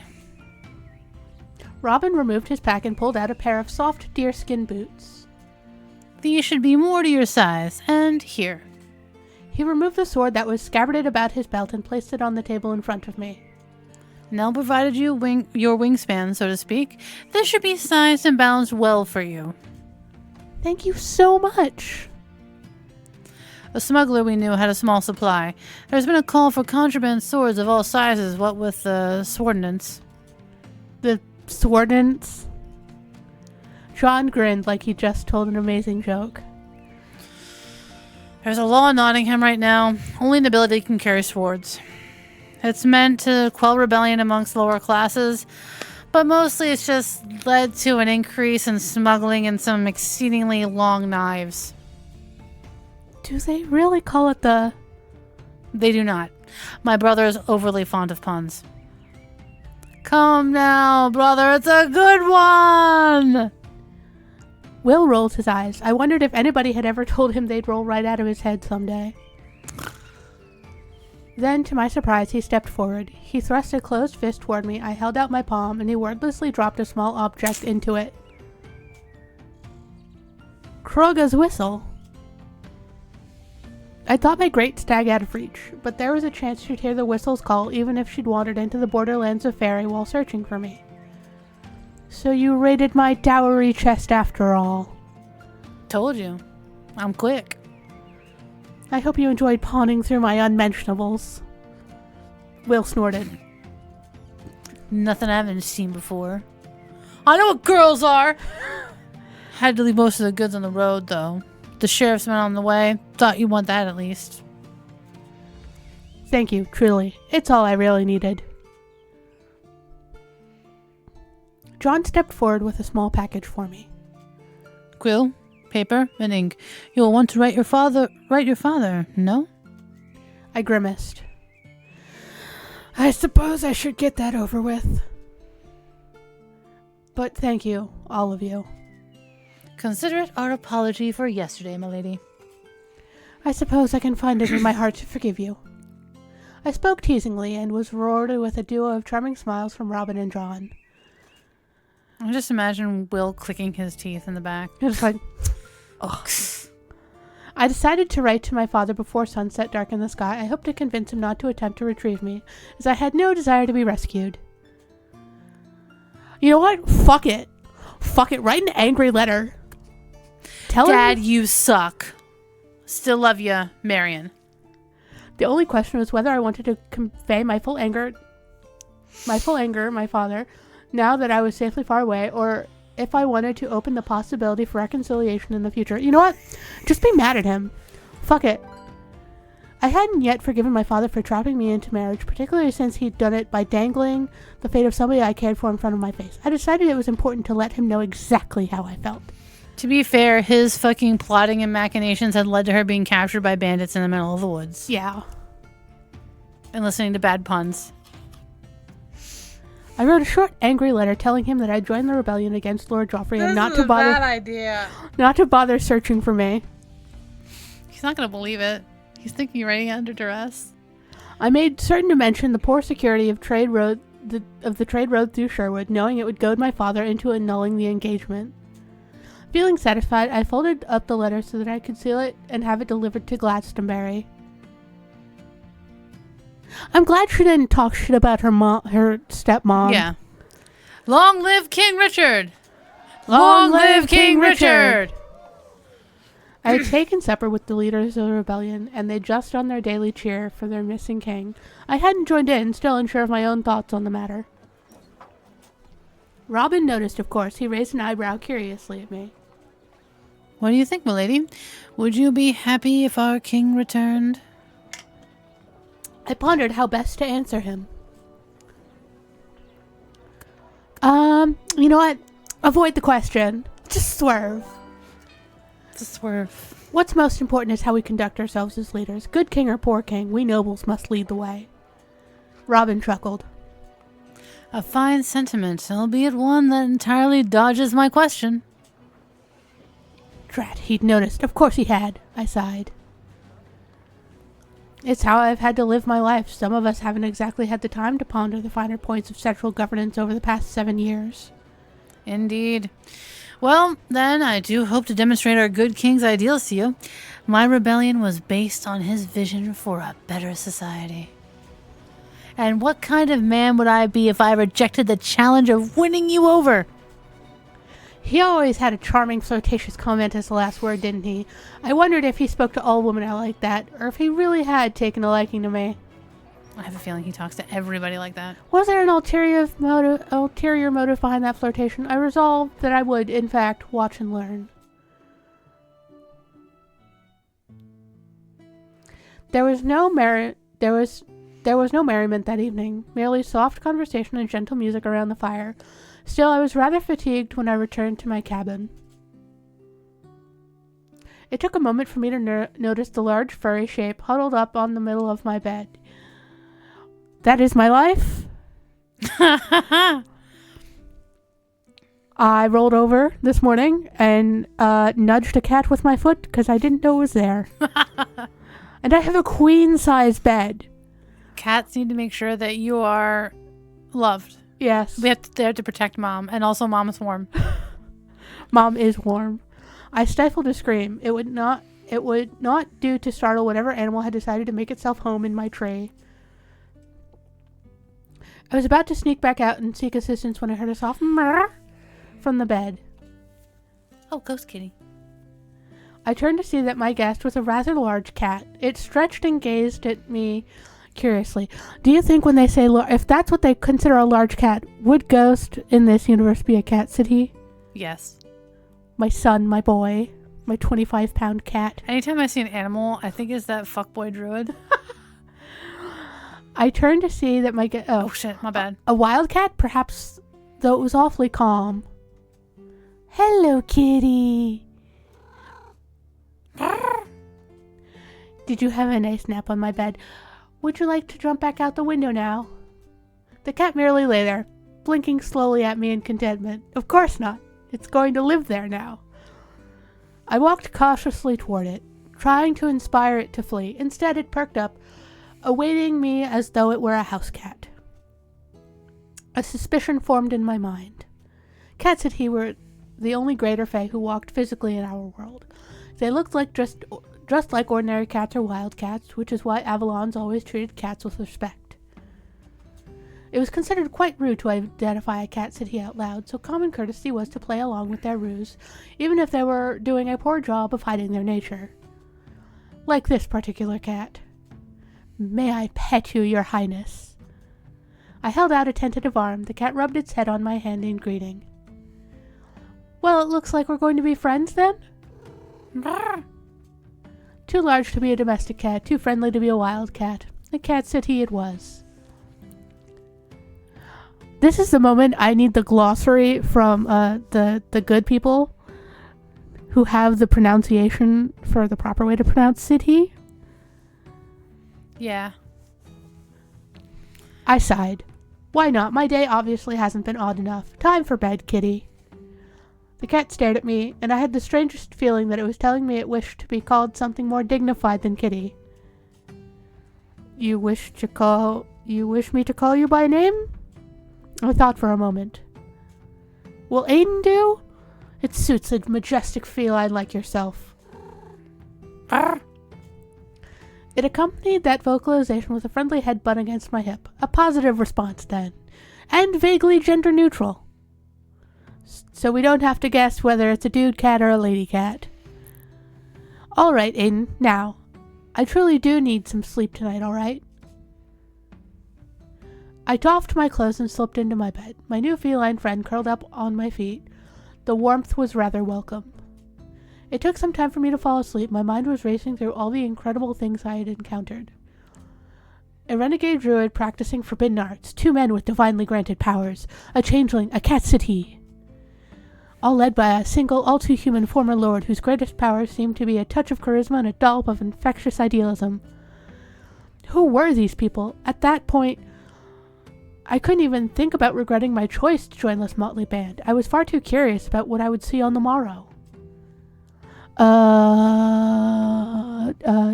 Check for ads? We can run an ad now. I think we should run an ad now. It feels like a... Yeah, it's like scene change. Blah, blah, blah, blah, blah. Scene change. We have 2 minutes before the ad naturally starts. Do we want to, say anything about the last segment we read? I can't wait to annoy the shit out of Will, and I'd like to know what Aiden is about. Okay, so when we come back, I'll be doing Marion in the background. Yes. Okay.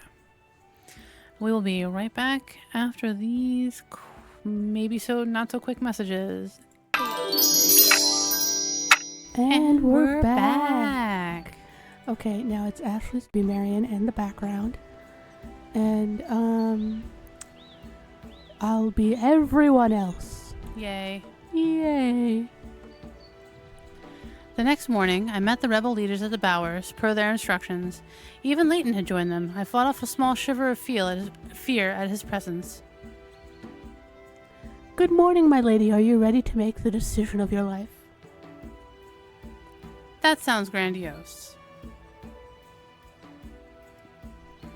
Call it the decision of your summer, then. He gestured around the table. We would like to formally invite you to join the Sherwood Rebellion. Do you accept? I do. Fine. Excellent. We thought it would be best to have you work with one of us as a partner. Quick aside. A bower is a pleasant, shady place under trees or climbing plants in a garden or wood. You'll assist your partner with their main responsibilities and stand by them in battle. Your partner will also be responsible for continuing your lessons in weaponcraft and other skills.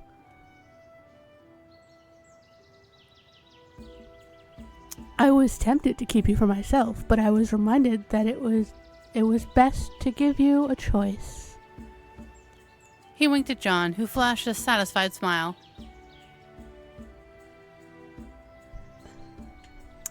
Would you like to hear what we have to offer you?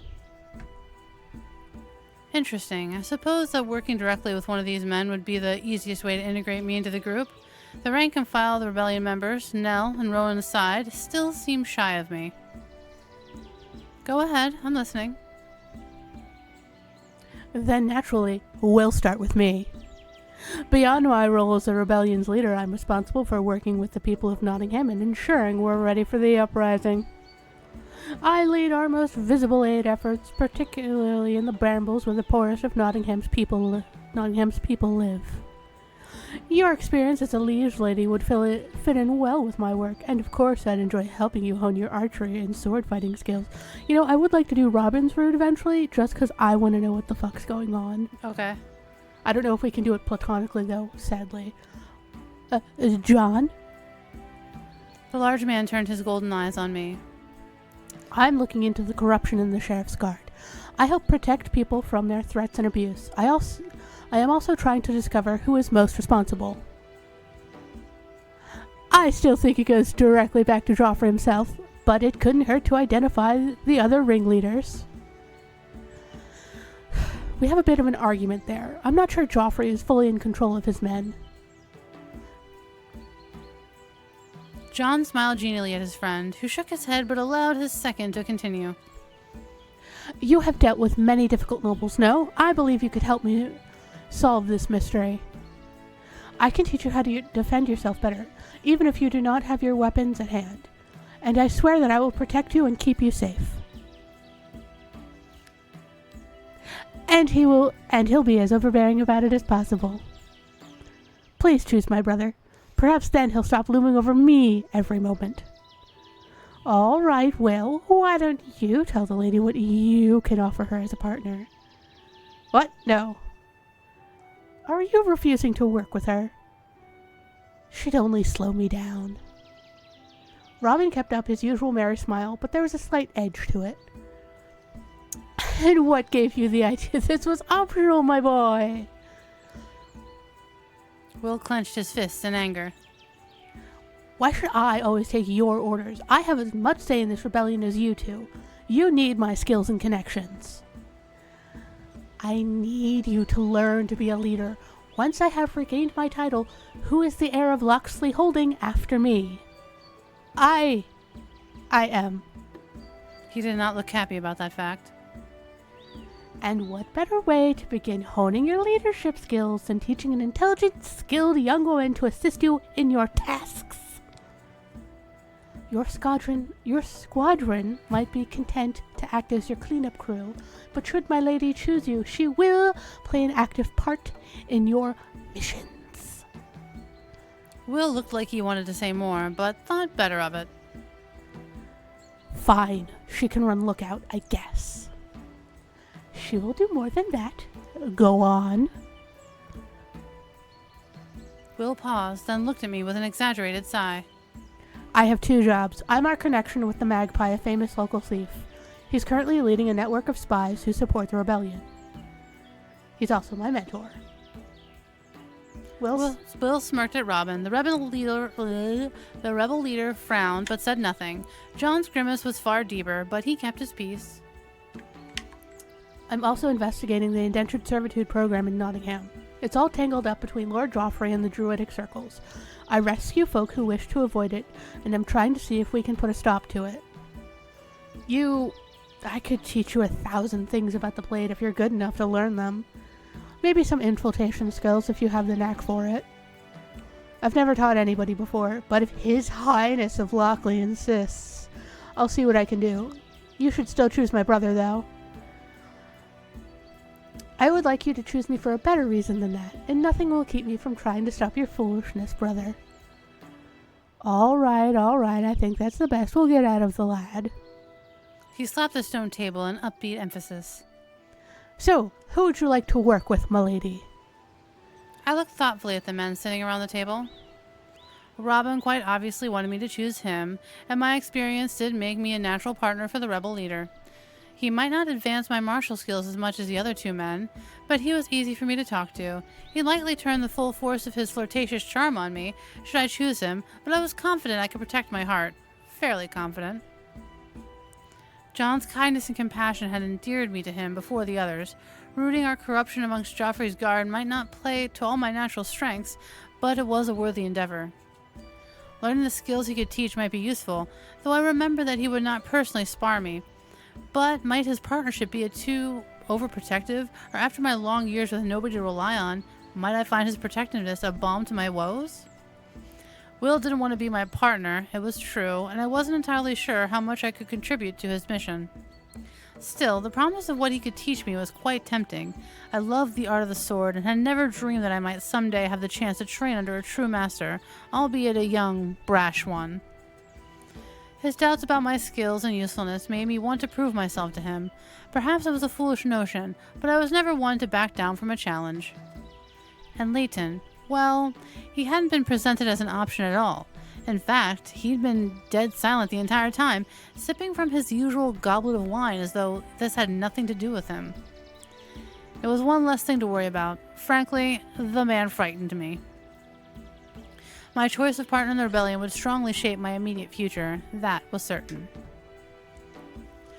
I want to know how one becomes a druid. Like, do you just rock up to a fae one day and be like, "Sup, bro? You're you right. want to be besties for life?" But yeah, we're obviously choosing Will because We get to harass Will. you can get to harass Will. I looked straight at my prospective partner. He wasn't going to be happy about this. I'm sorry, Will. Wait, no, we fucked up. Did we? Yeah, you're supposed to be Marion. Oh, no need to be... Oh, yeah, go. I'm sorry, Will. No need to be sorry. I'm happy you're doing the right thing and choosing my bruh. I'm sorry because I'm choosing you. You've made it clear that working with me isn't your preference. His brow furrowed. Why in the fairy would you? Will? The warning in Robin's voice was obvious. Will rolled his eyes at his cousin. Don't worry, boss. I'll do my duty. You've made it abundantly clear that it's a requirement for my position in this rebellion. Will's words were dripping with disdain. John frowned at his brother. I think you will find it more pleasant if you adopt a better attitude toward this. Think of it as an opportunity. As I saw more storm clouds across Will's brow, I knew that staying around these two was not going to make things any better. I cut in. Why don't we go elsewhere so we can become better acquainted? He gave me a sideways glance that said he knew what I was doing, but he wasn't about to be grateful for it. Fine, let's go. He stalked off toward the main camp, leaving me with no choice but to trot along in his wake. I wasn't expecting an escort on his arm, but still, I didn't deserve that kind of disrespect. I caught up to him while keeping as much dignity as I could. I would appreciate a bit more consideration as someone with shorter legs, sir. He stopped short. Just call me Will. I despise titles. Very well. As you are the senior partner here, you may call me Marion without preamble. I thought a conciliatory gesture would help. Perhaps it did, because he nodded curtly to me. He began walking again, a bit slower, until we reached the main camp clearing. Shall we speak further in my cabin? You flatter yourself. I'm not interested. Oh, by all the shadows. I really thought you might appreciate some privacy from the listening ears of your somewhat overbearing family members. It was then that I saw his smirk. He'd been trying to get a rise out of me, the rotter. Your cabin is fine.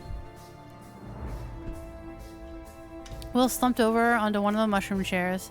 It was a bit too small for him, and he had to pull his legs in toward his chest. I sat across from him and tried not to smile at the sight. He glared at me anyway.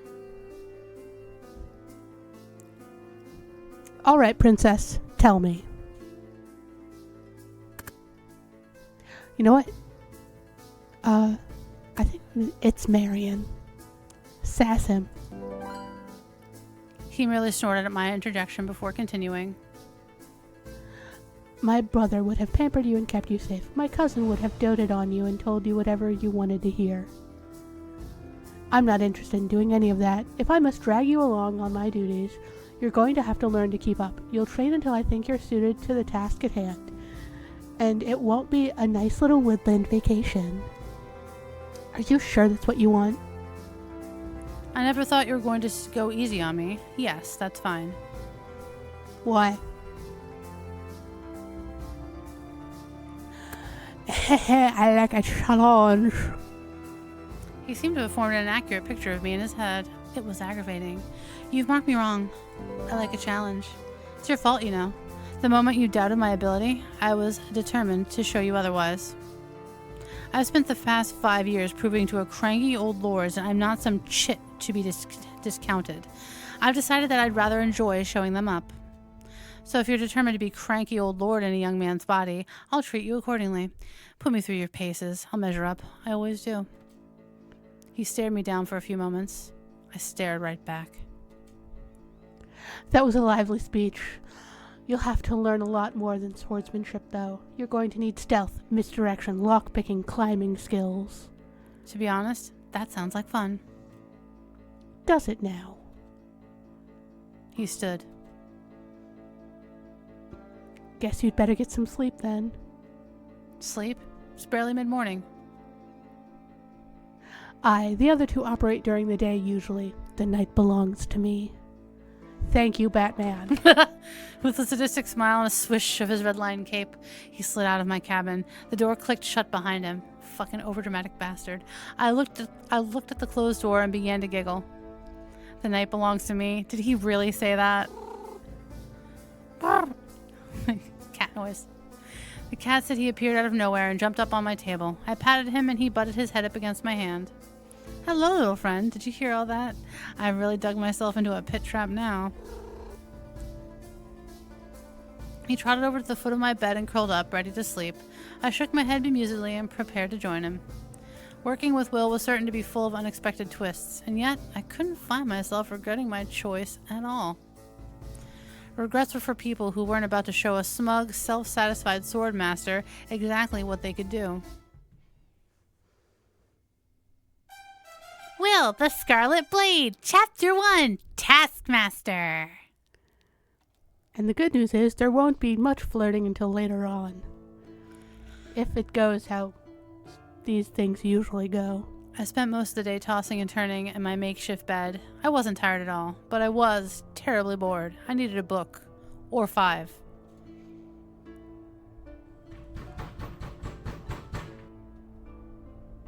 I should have expected to be rudely awakened just as I finally managed to doze off. Hello? Time to go. We have a mission tonight. I didn't argue or complain. I was happy that he was including me on my very first day. Some rotted bandits have decided to pose as us and have been robbing folk who want to meet with the rebellion. That's low. It is. They've been stupid enough to gather at our meeting stone. Time to knock them about the head until they get some brains in there. We left the secret camp together and I blew my great stag whistle. To my joy and relief, Kroga appeared, prancing out of the woods toward me. I felt the happiness radiating from her. Hello, darling. Will, this is Kroga. He gave my white stag an appreciative look while I stroked her elegant neck in greeting. She's lovely. Will took out his own whistle and summoned his stag to his side. How in the god... I would say this is Mercator. This is Mercator. He's... Will paused as our stags regarded each other warily. Kroga gave an exploratory, friendly bugle. Mercator huffed and stamped, then gave Kroga a low warning sound. He didn't want her coming any closer. Oh, he's just as prickly as his dad. Great stags were emotionally bonded to their riders, so I knew what was happening. Mercator was echoing his rider's attitude towards me in a way that no human manners could mask. Perhaps we ought to work on that attitude. Will harumphed and mounted his stag, signaling for Kroga and I to follow. We met up with Will's small squad in a shaded grove not far from where we would be ambushing the imposters. Only Will and I carried weapons larger than knives. His people were tinkers, small-time merchants and footpads, ordinary folk whose skills didn't extend to heavy combat. The few women I'd seen about the camp were with us. They were part of Will's squad and made me to think better of him. Apparently his prejudice against me didn't extend to commoner women. One of them, a shrewd-looking young thief named Edith, spoke up. That's you. 8 of the Rotters here. 2 have bows. We can work the usual magic on them. Please do, Edith. You know how I hate bowmen. So, we wait until dark. They think they have an appointment to meet some merchants interested in the rebellion. It's with us. He and his squad exchanged toothy grins. Edith and Artor, you're on the bowman. Everyone else, you're hidden until I've subdued them. Then we tie them up and drop them on the doorstep of the South Gate guard station. He looked at me. That includes you. We'll approach as a group so they think we're the merchants. But I'm the only one who steps into the firelight, understood? God, he's just as dramatic as his fucking cousin. Didn't Robin say? But you're not ready. I haven't trained you at all. I gave him a withering look. I didn't need his training to help fight off a few bandits. And did he truly mean to confront them all by himself? Still, I didn't want to argue with him in front of his people. I shut my mouth and nodded petulantly at him. He better have some pocket jerky. Right? That seemed good enough for Will. He plopped onto the ground, folding up his long legs underneath him. Everyone else followed suit, awaiting nightfall. Many of them simply leaned against the trees, closing their eyes. Edith pulled out some knitting, her wooden needles making hardly a sound as she worked. Will took out a book out of his pack. A book! I eyed it enviously. You want one? Oh, yes, please. Don't know if it'll be to your taste. Don't care. It's all I've got. Is it smut? He pulled a second book from his pack and handed it to me. Your thought was smut, my thought was... mathematics? Sword manual. Treat it gently. It's a loan. Of course. I leaned back against a tree trunk and began flipping through the pages. It wasn't like anything I've read before. A heroic tale that focused on action and danger? The details beggaring belief. God, he is such a nerd. This is fascinating, but I'm not sure what it's meant to teach. It's not for teaching. It's a heroic adventure. It's for fun. I suppose, but I've met Nibirians and I'm quite certain they don't have fangs. Will laughed. It was a dry, sardonic sound. Exaggeration for the excitement is part of the fun. Who says that the details of those old Arthurian tales are all correct? We just say that they are because we weren't alive back then. I don't think the Crown would enjoy that viewpoint. Too rebellious for you, Princess. Remind him to call me Marion. It's Marion. Please. I did that echo on purpose. Definitely too rebellious then. You're impossible, aren't you? I am when I'd rather be reading my own book. Fine. I turned back to the tale, determined not to let him draw me into a fight. I had to admit this was entertaining, though I personally preferred books with more practical uses. Darkness had fallen. We approached the rebellion's meeting stone, torches in hand. We were meant to look like the hapless merchants the bandits planned to meet. It was good that it was dark. We looked nothing like merchants. We could see the bandits around the fire they had set near the stone. They were dressed in outfits that appeared as ridiculous parodies of the rebellion's leadership garbed to me. Their weapons, however, were no joke. These men were far better armed than the desperate outcasts I'd fought in Glastonbury. Will stepped forward into the light of the fire and cleared his throat. The Sherwood Rebellion, I presume? As Will spoke those words, I saw the two archers in the back of the group disappear into the trees. Their cries were stopped by smothering hands. Will's footpads were efficient. Heedless to his archer's silent defeat, a man in green stepped forward. He was wearing a bicock hat with a ragged feather attached. Come on. I'm Robin Hood. Well met, but where's the one known as the Scarlet Blade? That question was our signal to get out of the line of fire. We'd done our job, allowing Will to approach the camp safely and distract the melee combatants. We doused our torches in a pail of sand that one of the men had been carrying and melted away into the shelter of the trees. I hid behind a large cluster of ferns as I'd been bid, though I didn't plan to follow Will's orders if I felt my help would be useful. The man dressed as Robin sputtered in confusion. His fellows crowded in closer to him, sensing something was amiss. What's all this, then? Oh, don't mind my friends. You'll be negotiating with me. So I ask... Oh, that's you. Oh, don't mind my friends. You'll be negotiating with me. So I ask again, where's the Scarlet Blade? I'd like to meet him. A tall, thin man approached them. Had got that detail correct, but his shirt was an ordinary Avalon tunic with a few random ruffles tacked on. He squinted at Will. Boss? I think you might be the real Scarlet Blade. Yes. Rotten ruin, you set us up. Will drew his sabers from their scabbards with a wicked smile. Really? Is this set up to fool a band of miserable impersonators who rob the very folk we aim to protect? Interesting. He sounded a touch like Robin there. So if you're the Blade, where's the rebellion? Don't need more than one to take on you, sorry lot. And now he sounded like Will again. He's just one man. Get him! The 6 remaining bandits charged towards Will as one. I knew just how good Will was, but 6 against 1? Those were terrible odds. Ooh.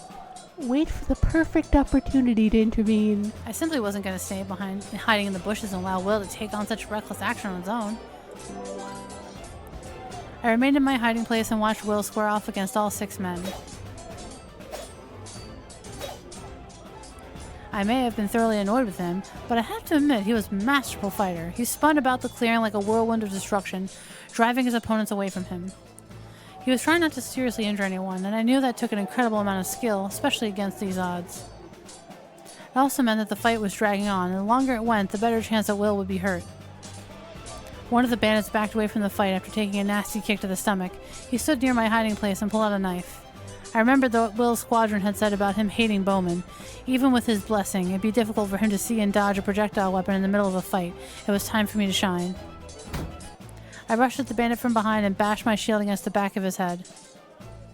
He howled in pain and sunk to his knees, a knife falling to the ground.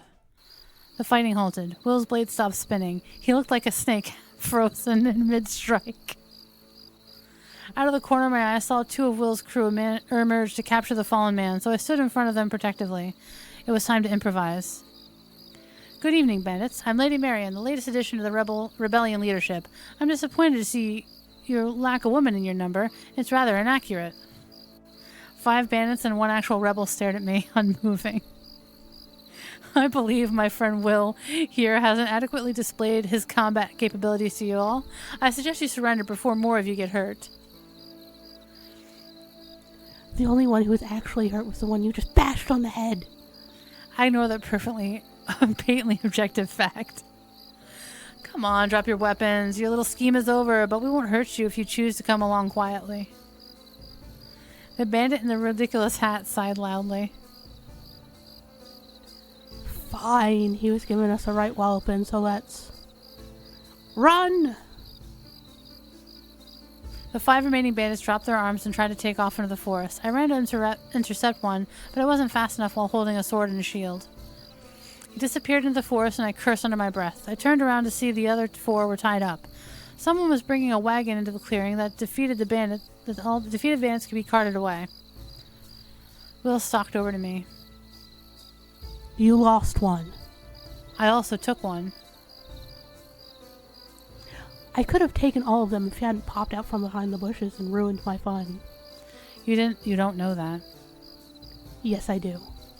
Good for you. What kind of nutter takes on 6 men by himself? This kind. It's what I love to do. I walk on the edge, princess. The thrill is unbeatable. Ooh. What would be... You know what? Insist he stop calling me princess. I feel like that's snappy. By every scorching flame, will you stop calling me princess? You know my name. Maybe once you stop acting like one, doing whatever you feel like, that was dangerous. What? I'm not allowed to take a few chances? Not without my training. I have a divine blessing I can use if needed. You have nothing. I have 5 years of sword training, not to mention I was leading an entire holding. His brows pulled together. You led Gladstoneberry Holding? Yes.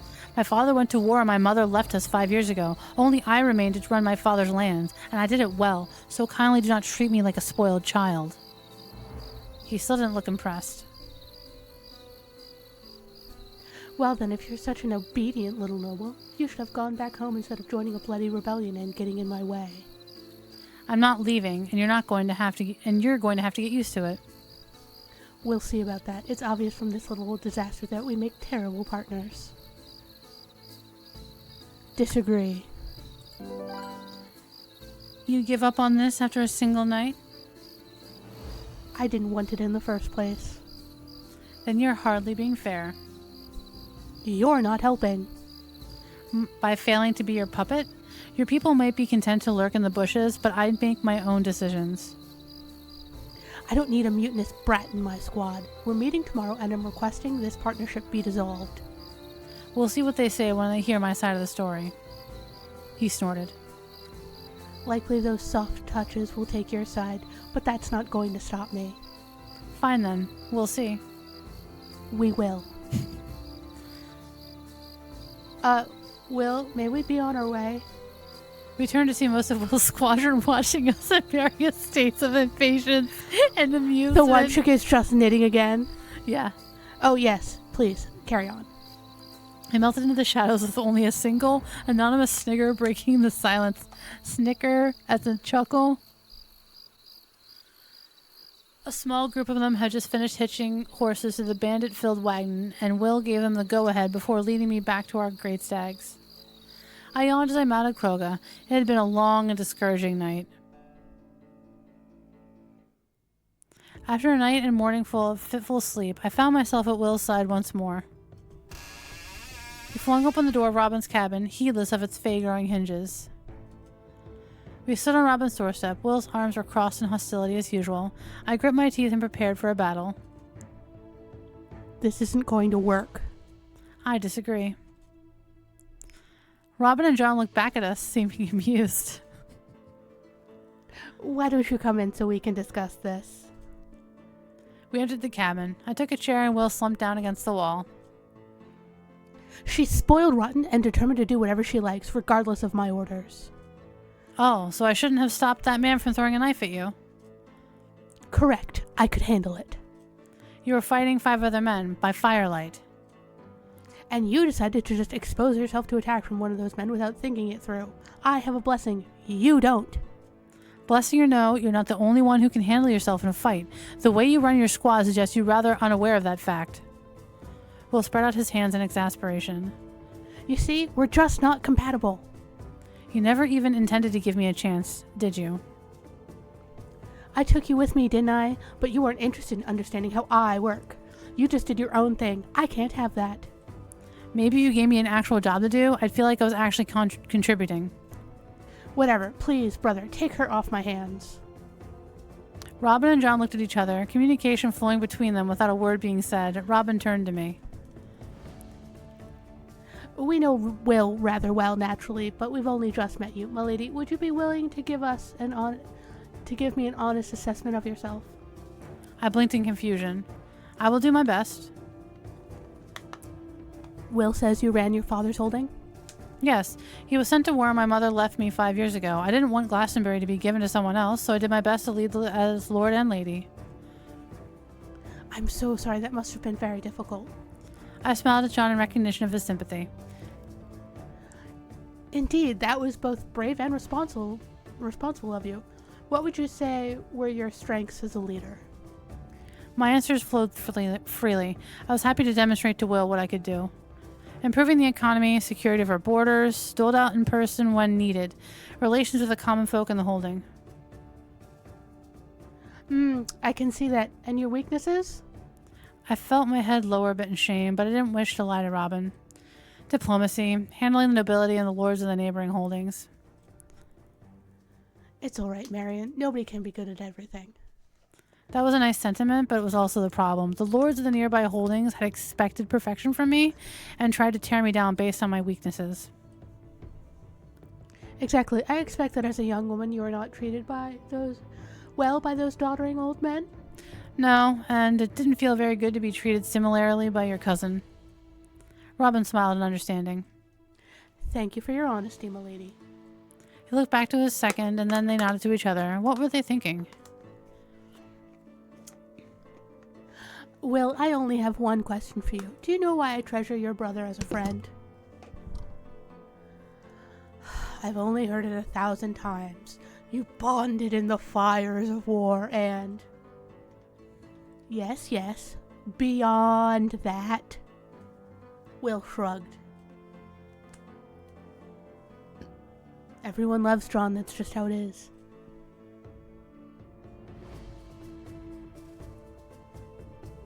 I wouldn't go that far. You know, I resented John at first. Think of it.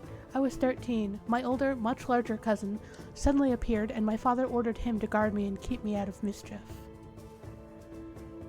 He did his very best to lose me, but I was used to tracking you down the beach and across the plains. He was not nearly so clever. Will smirked at that, but Robin simply smiled. And when I became a young playboy, he didn't stop me, but never hesitated to tell me exactly what he thought of my hijinks. Apologies, milady, I fear I wasn't always the paragon of virtue I am today. John snorted. But that is why I value John today. He doesn't tell me what I want to hear, he tells me what I need to hear. No leader should be left to flounder alone. I am sorry that happened to you, Lady Marion, but it is also why I must decline the pleasure of your company as my partner. What? Yes, it pierces my own heart with sorrow not to steal such a fine lady from your clutches, but I believe the two of you actually need each other, and not simply so that he may teach you swordsmanship, my lady. With all respect, what else does he have to offer me? Will scowled, but seemed to realize that objecting to my veiled insult would be counterproductive. You need to learn to work with the peer, both of you. Will, you can't just go barking orders at her and expecting her to sit around doing nothing. You need to respect her as a partner. And Marion, you cannot simply do as you please. You need to respect the plans that you have made with my brother, or the entire operation can go wrong. That is, if my brother stops taking such unreasonable risks as fighting 6 men at once. Honestly, Will, what were you thinking?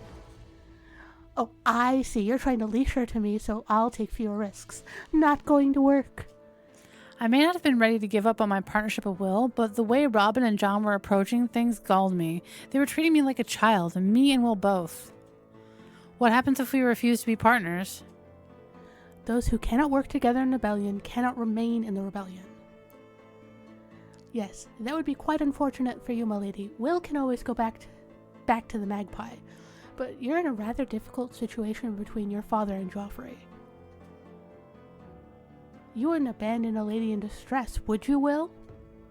Oh, come now, don't put my troubles on him. Will scowled, smacking his palm against the floor.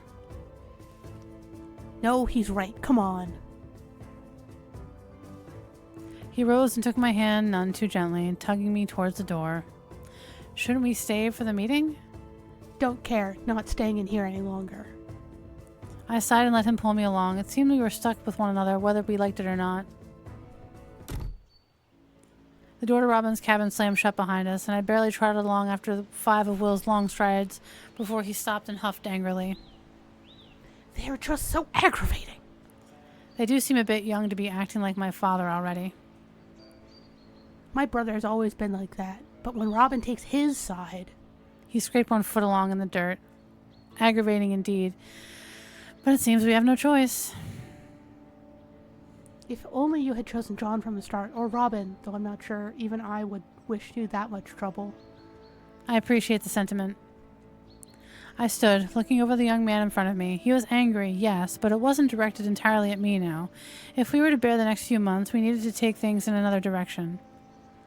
I suppose there's only one thing to do. Stab them in their sleep and take control of the rebellion? I rolled my eyes at him.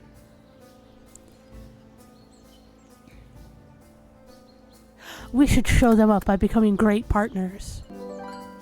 If they're going to treat us like children, then we'll have to prove them wrong. We should become the best possible partners. Isn't that just proving them right? Not if we work together in our own way, not necessarily theirs. That's an interesting idea. It could be dangerous. Are you prepared for that, princess? You know what? Do you plan on calling me that forever? Will shrugged at that.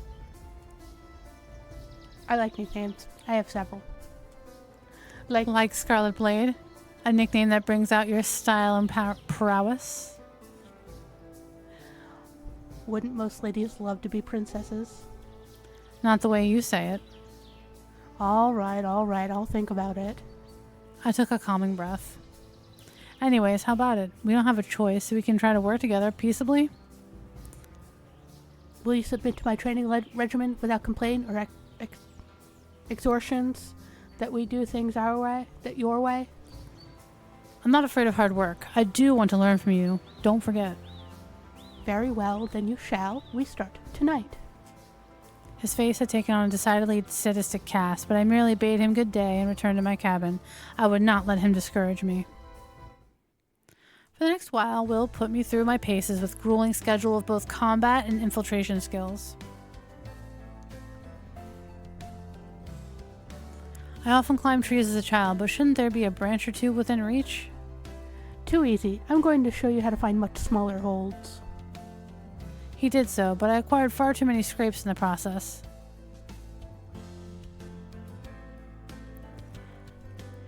Nay, I'm no familiar with British fashions, but if you have some pictures, I can do my best to... Wait. Hello, who's mucking about in the bushes there? Curse it! Too fast, too impatient, far too much noise. Nell's a trained mercenary, and patience is not my greatest strength. I know. Oh, is that what you're doing? Keep at it, lovey. It's good training. All right. Ah! I tossed a stubborn lock and broken pick down on the table. Will looked up from his book. You were impatient again. Patience is still not my greatest virtue. I'm shocked. I sighed morosely. I don't think lockpicking is the skill for me. And yet, you will learn it. I gripped my teeth to stop from complaining further. It had been a long and frustrating afternoon. Will raised a brow, daring me to break my promise. May I have a rest? He looked at his book and flipped a few pages as if in thought. Then he raised his head and smirked at me. Suppose the sun will set soon. If you insist on giving up for the day, go help my brother cook. I snorted and rushed out, leaving him in my own cabin. He's lucky I didn't throw the lock at him. Naturally, I was most excited about combat training. The day before we were go on a rescue mission, I arrived at the training grounds early for my lesson. Oh my.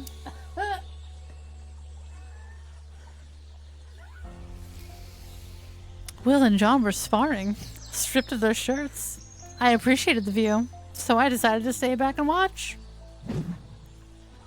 What a lovely... You know, this valley has some great views. Yeah, it does. Love it. It's very picturesque. Chiseled. Countryside. Absolutely amazing. The brothers were a study in contrast. Sheer power radiated from John as I watched him go on the offensive for the first time. His muscles rippled beneath his skin as he moved, but he was no mere brute. Every attack he made was calculated. It had to be. Will's body was thin and lithe. Some might say he was lacking in comparison to his brother, but it was exactly the body he needed for his swift style. Will wasn't holding back like he had with me and with the bandits. I could barely follow his movements, yet John's staff rose to meet every slash and thrust. It was a beautiful, deadly dance, and the spectacle of their fine physiques didn't hurt. After several moments of sparring, Will disappeared into thin air. He reappeared behind his brother. He must have used his blessing to move faster than I could see him. Ha! Without turning, John spun his quarterstaff behind his back in a wide arc, sweeping Will off his feet. The younger man tumbled to the ground, but righted himself quickly.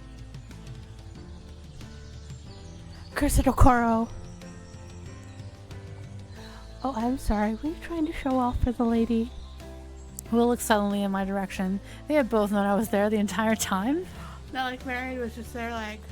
Drooling like, ugh. Oh god, my face is leaking. No, just trying to perfect that trick. Too much of your attention is spent on the movement when you do that. You can't dodge well at the same time. It's dangerous. That's why I'm trying to get better at it. Don't take it into the field yet, but we should dress properly for mixed company, as the Avalons say. No, please. It's fine. The fair lady hasn't fainted yet. I'm not the fainting sword. Damn.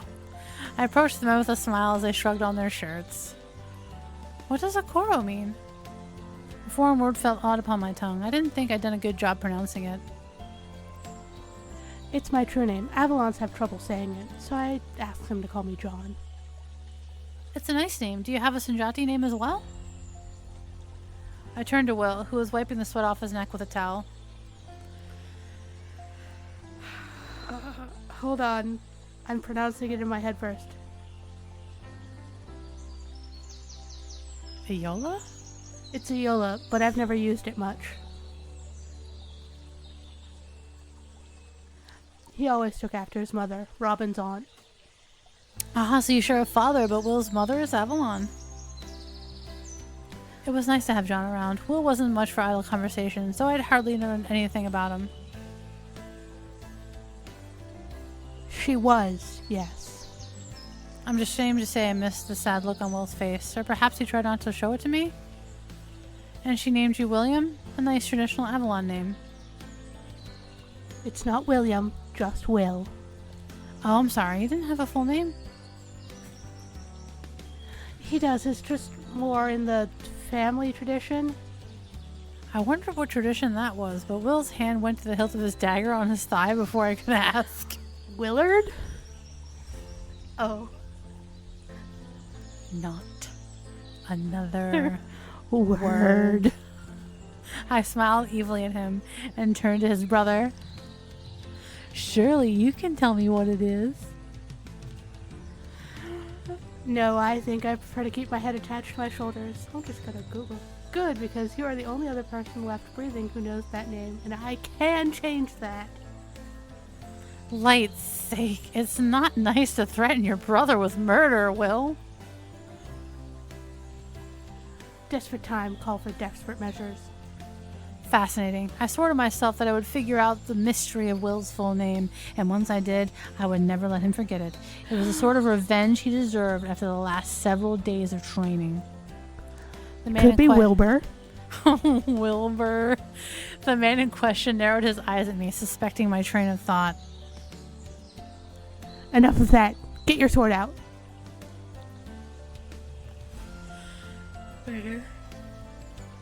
I believe that is my signal to tend to my duties. You know what? I've had another thought. Uh-oh. What if it's bird themed? 'Cause Robin. Oh. What? Bird with a will? I don't know. We'll Google it after stream. Okay. John gave me a polite bow and departed in the direction of the camp. I was left to the tutelage of my sadistic taskmaster once more. The sun was high overhead when I met up with Will at the edge of the hidden camp one day. We'd be going on our first true mission together, and he was dressed for skullduggery. Where do we want to end? Because it's 8:50. We have 10 minutes. Megan. Oh, he looks good in that fit. Hi, honey. He's Batman. We should probably... When's our next ad? Like, when does it naturally want to come? 12 minutes after we end.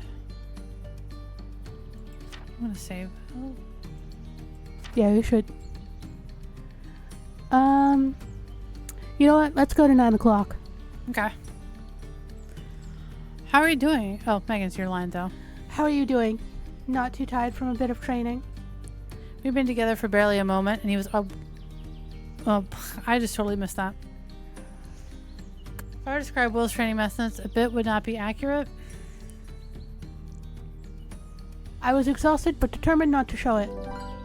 I'm doing just fine, thank you. Megan. You're looking a bit peaked if you ask me. Do tell me if you're too tired to go on. It's not good for the mission. I'm fine. Don't you dare leave me behind.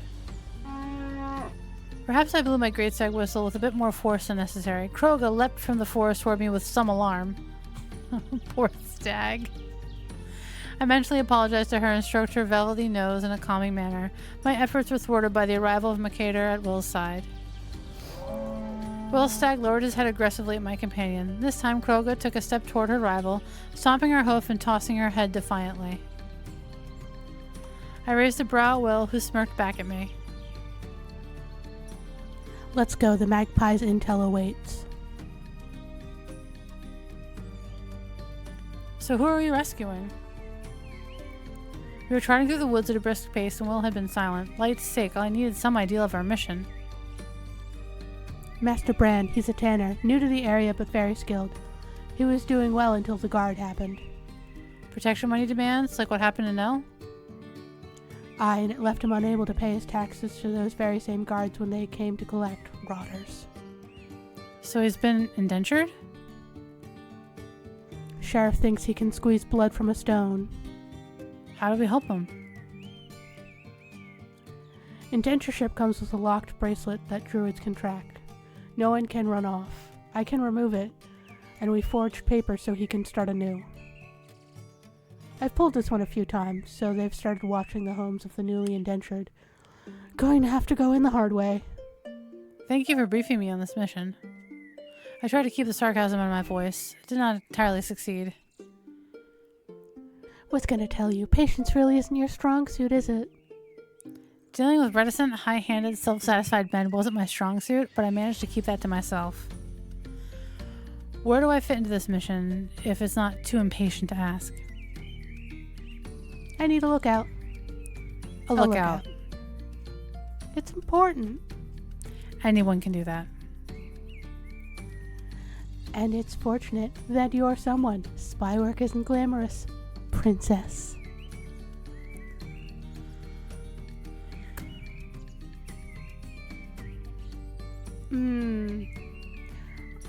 Oh, part of me wants to argue with him. But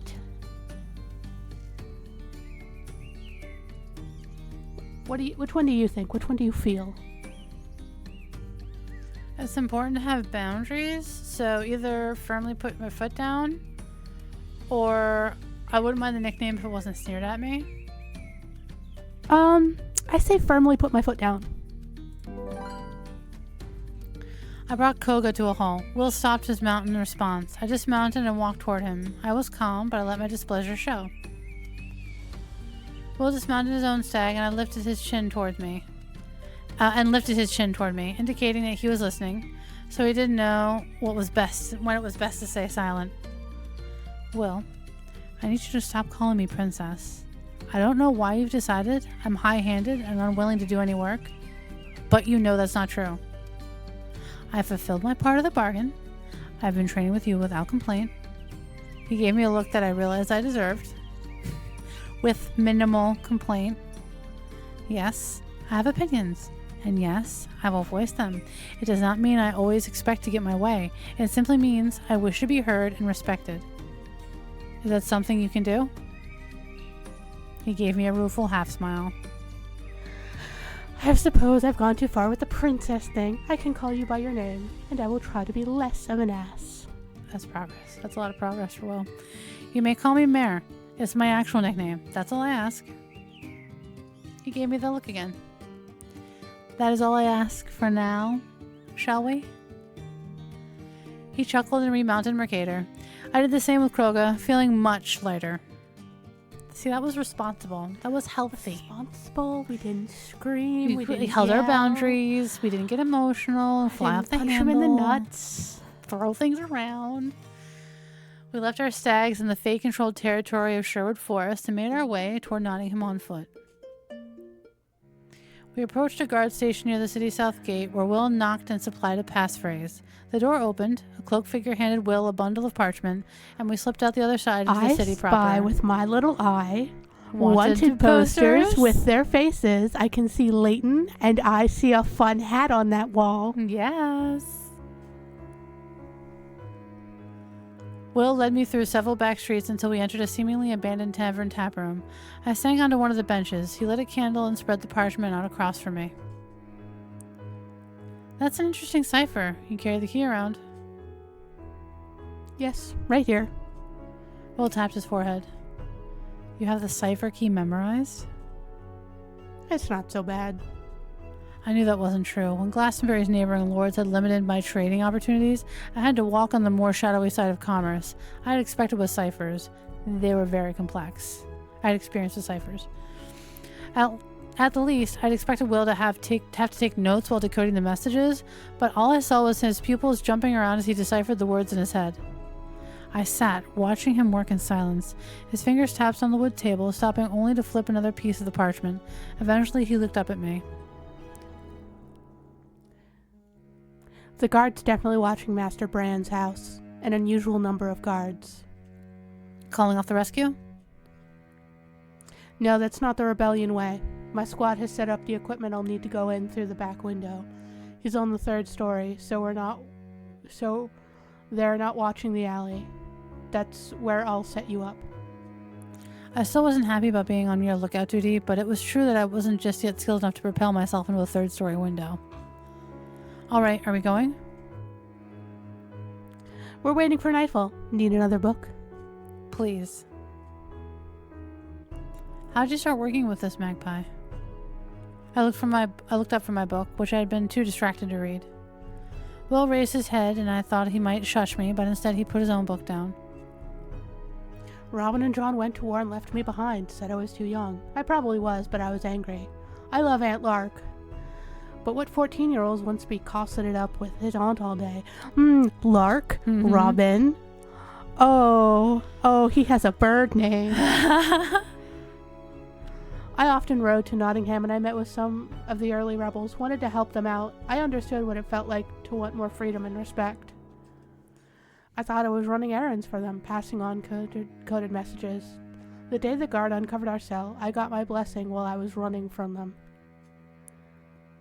The rebels I knew were arrested, but the guard never searched for me after. Turns out I'd only been delivering receipts. The rebels were cosseting me in their own way. I'd be angry about that too. I was outraged. Not long after that, I got a message from the magpie. He was an old friend of Robin's father, a rogue who worked on behalf of common people. Robin heard stories of him when growing up and idolized him. The magpie offered to recruit and train me. I wanted somewhere to belong, where I could be useful. I learned more than I could have dreamed. Affection glowed on Will's face. Plus, I get to hold it over Robin's head. Magpie won't even see him for some reason. I know I shouldn't, but it's fun sometimes. I shook my head. Will had such a childish streak, but I was beginning to understand where it came from. He ducked his head back down into his book, and I smiled and went back to my own. Alright, should we end here then? Yeah. I've had a thought. Uh-oh. Lark, Robin, Will is some sort of bird name, and then there's Magpie. Yeah. That feels connected to the bird family. Like he might know them more than he lets on. Mm-hmm. Yeah, Magpie, yeah. Yeah. I'm getting a vibe. But Magpie is also like a thief bird. Like he just slips into people's nests. But also, he chose Magpie.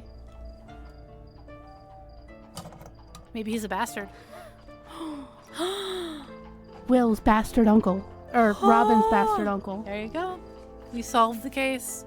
Alright, so this is the part where we wrap. Yep. This has been Otome O'Clock. Thank you for joining us tonight. We hope you had a wonderful evening with us. Our next show will most likely be in January?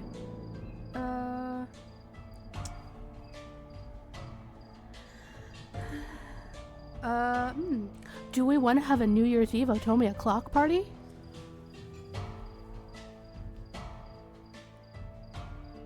Do we? Do we?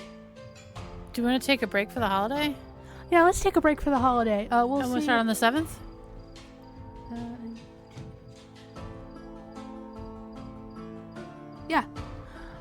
7th of January. Lucky number 7. Lucky number 7. We'll do more of Will's Route. And you can expect this episode of Otome O'Clock with some light editing to, get out the breaks that we had. And I know, ads are annoying, and I apologize for them. But 1, they banish the pre-rolls when you're watching live on Twitch. And 2, it gives us a chance to fucking have a break and breathe for 5 minutes. Yeah. Which is nice. And you can edit them out for the YouTubes. And then you can just watch them later. Yeah. That being said, next stream coming up, we're going to struggle our way through another fucking episode of Baldur's Gate 3, and we're going to see how long the game lets us play it before it eventually crashes, and hopefully we don't lose an hour and a half of progress during a 3-hour stream.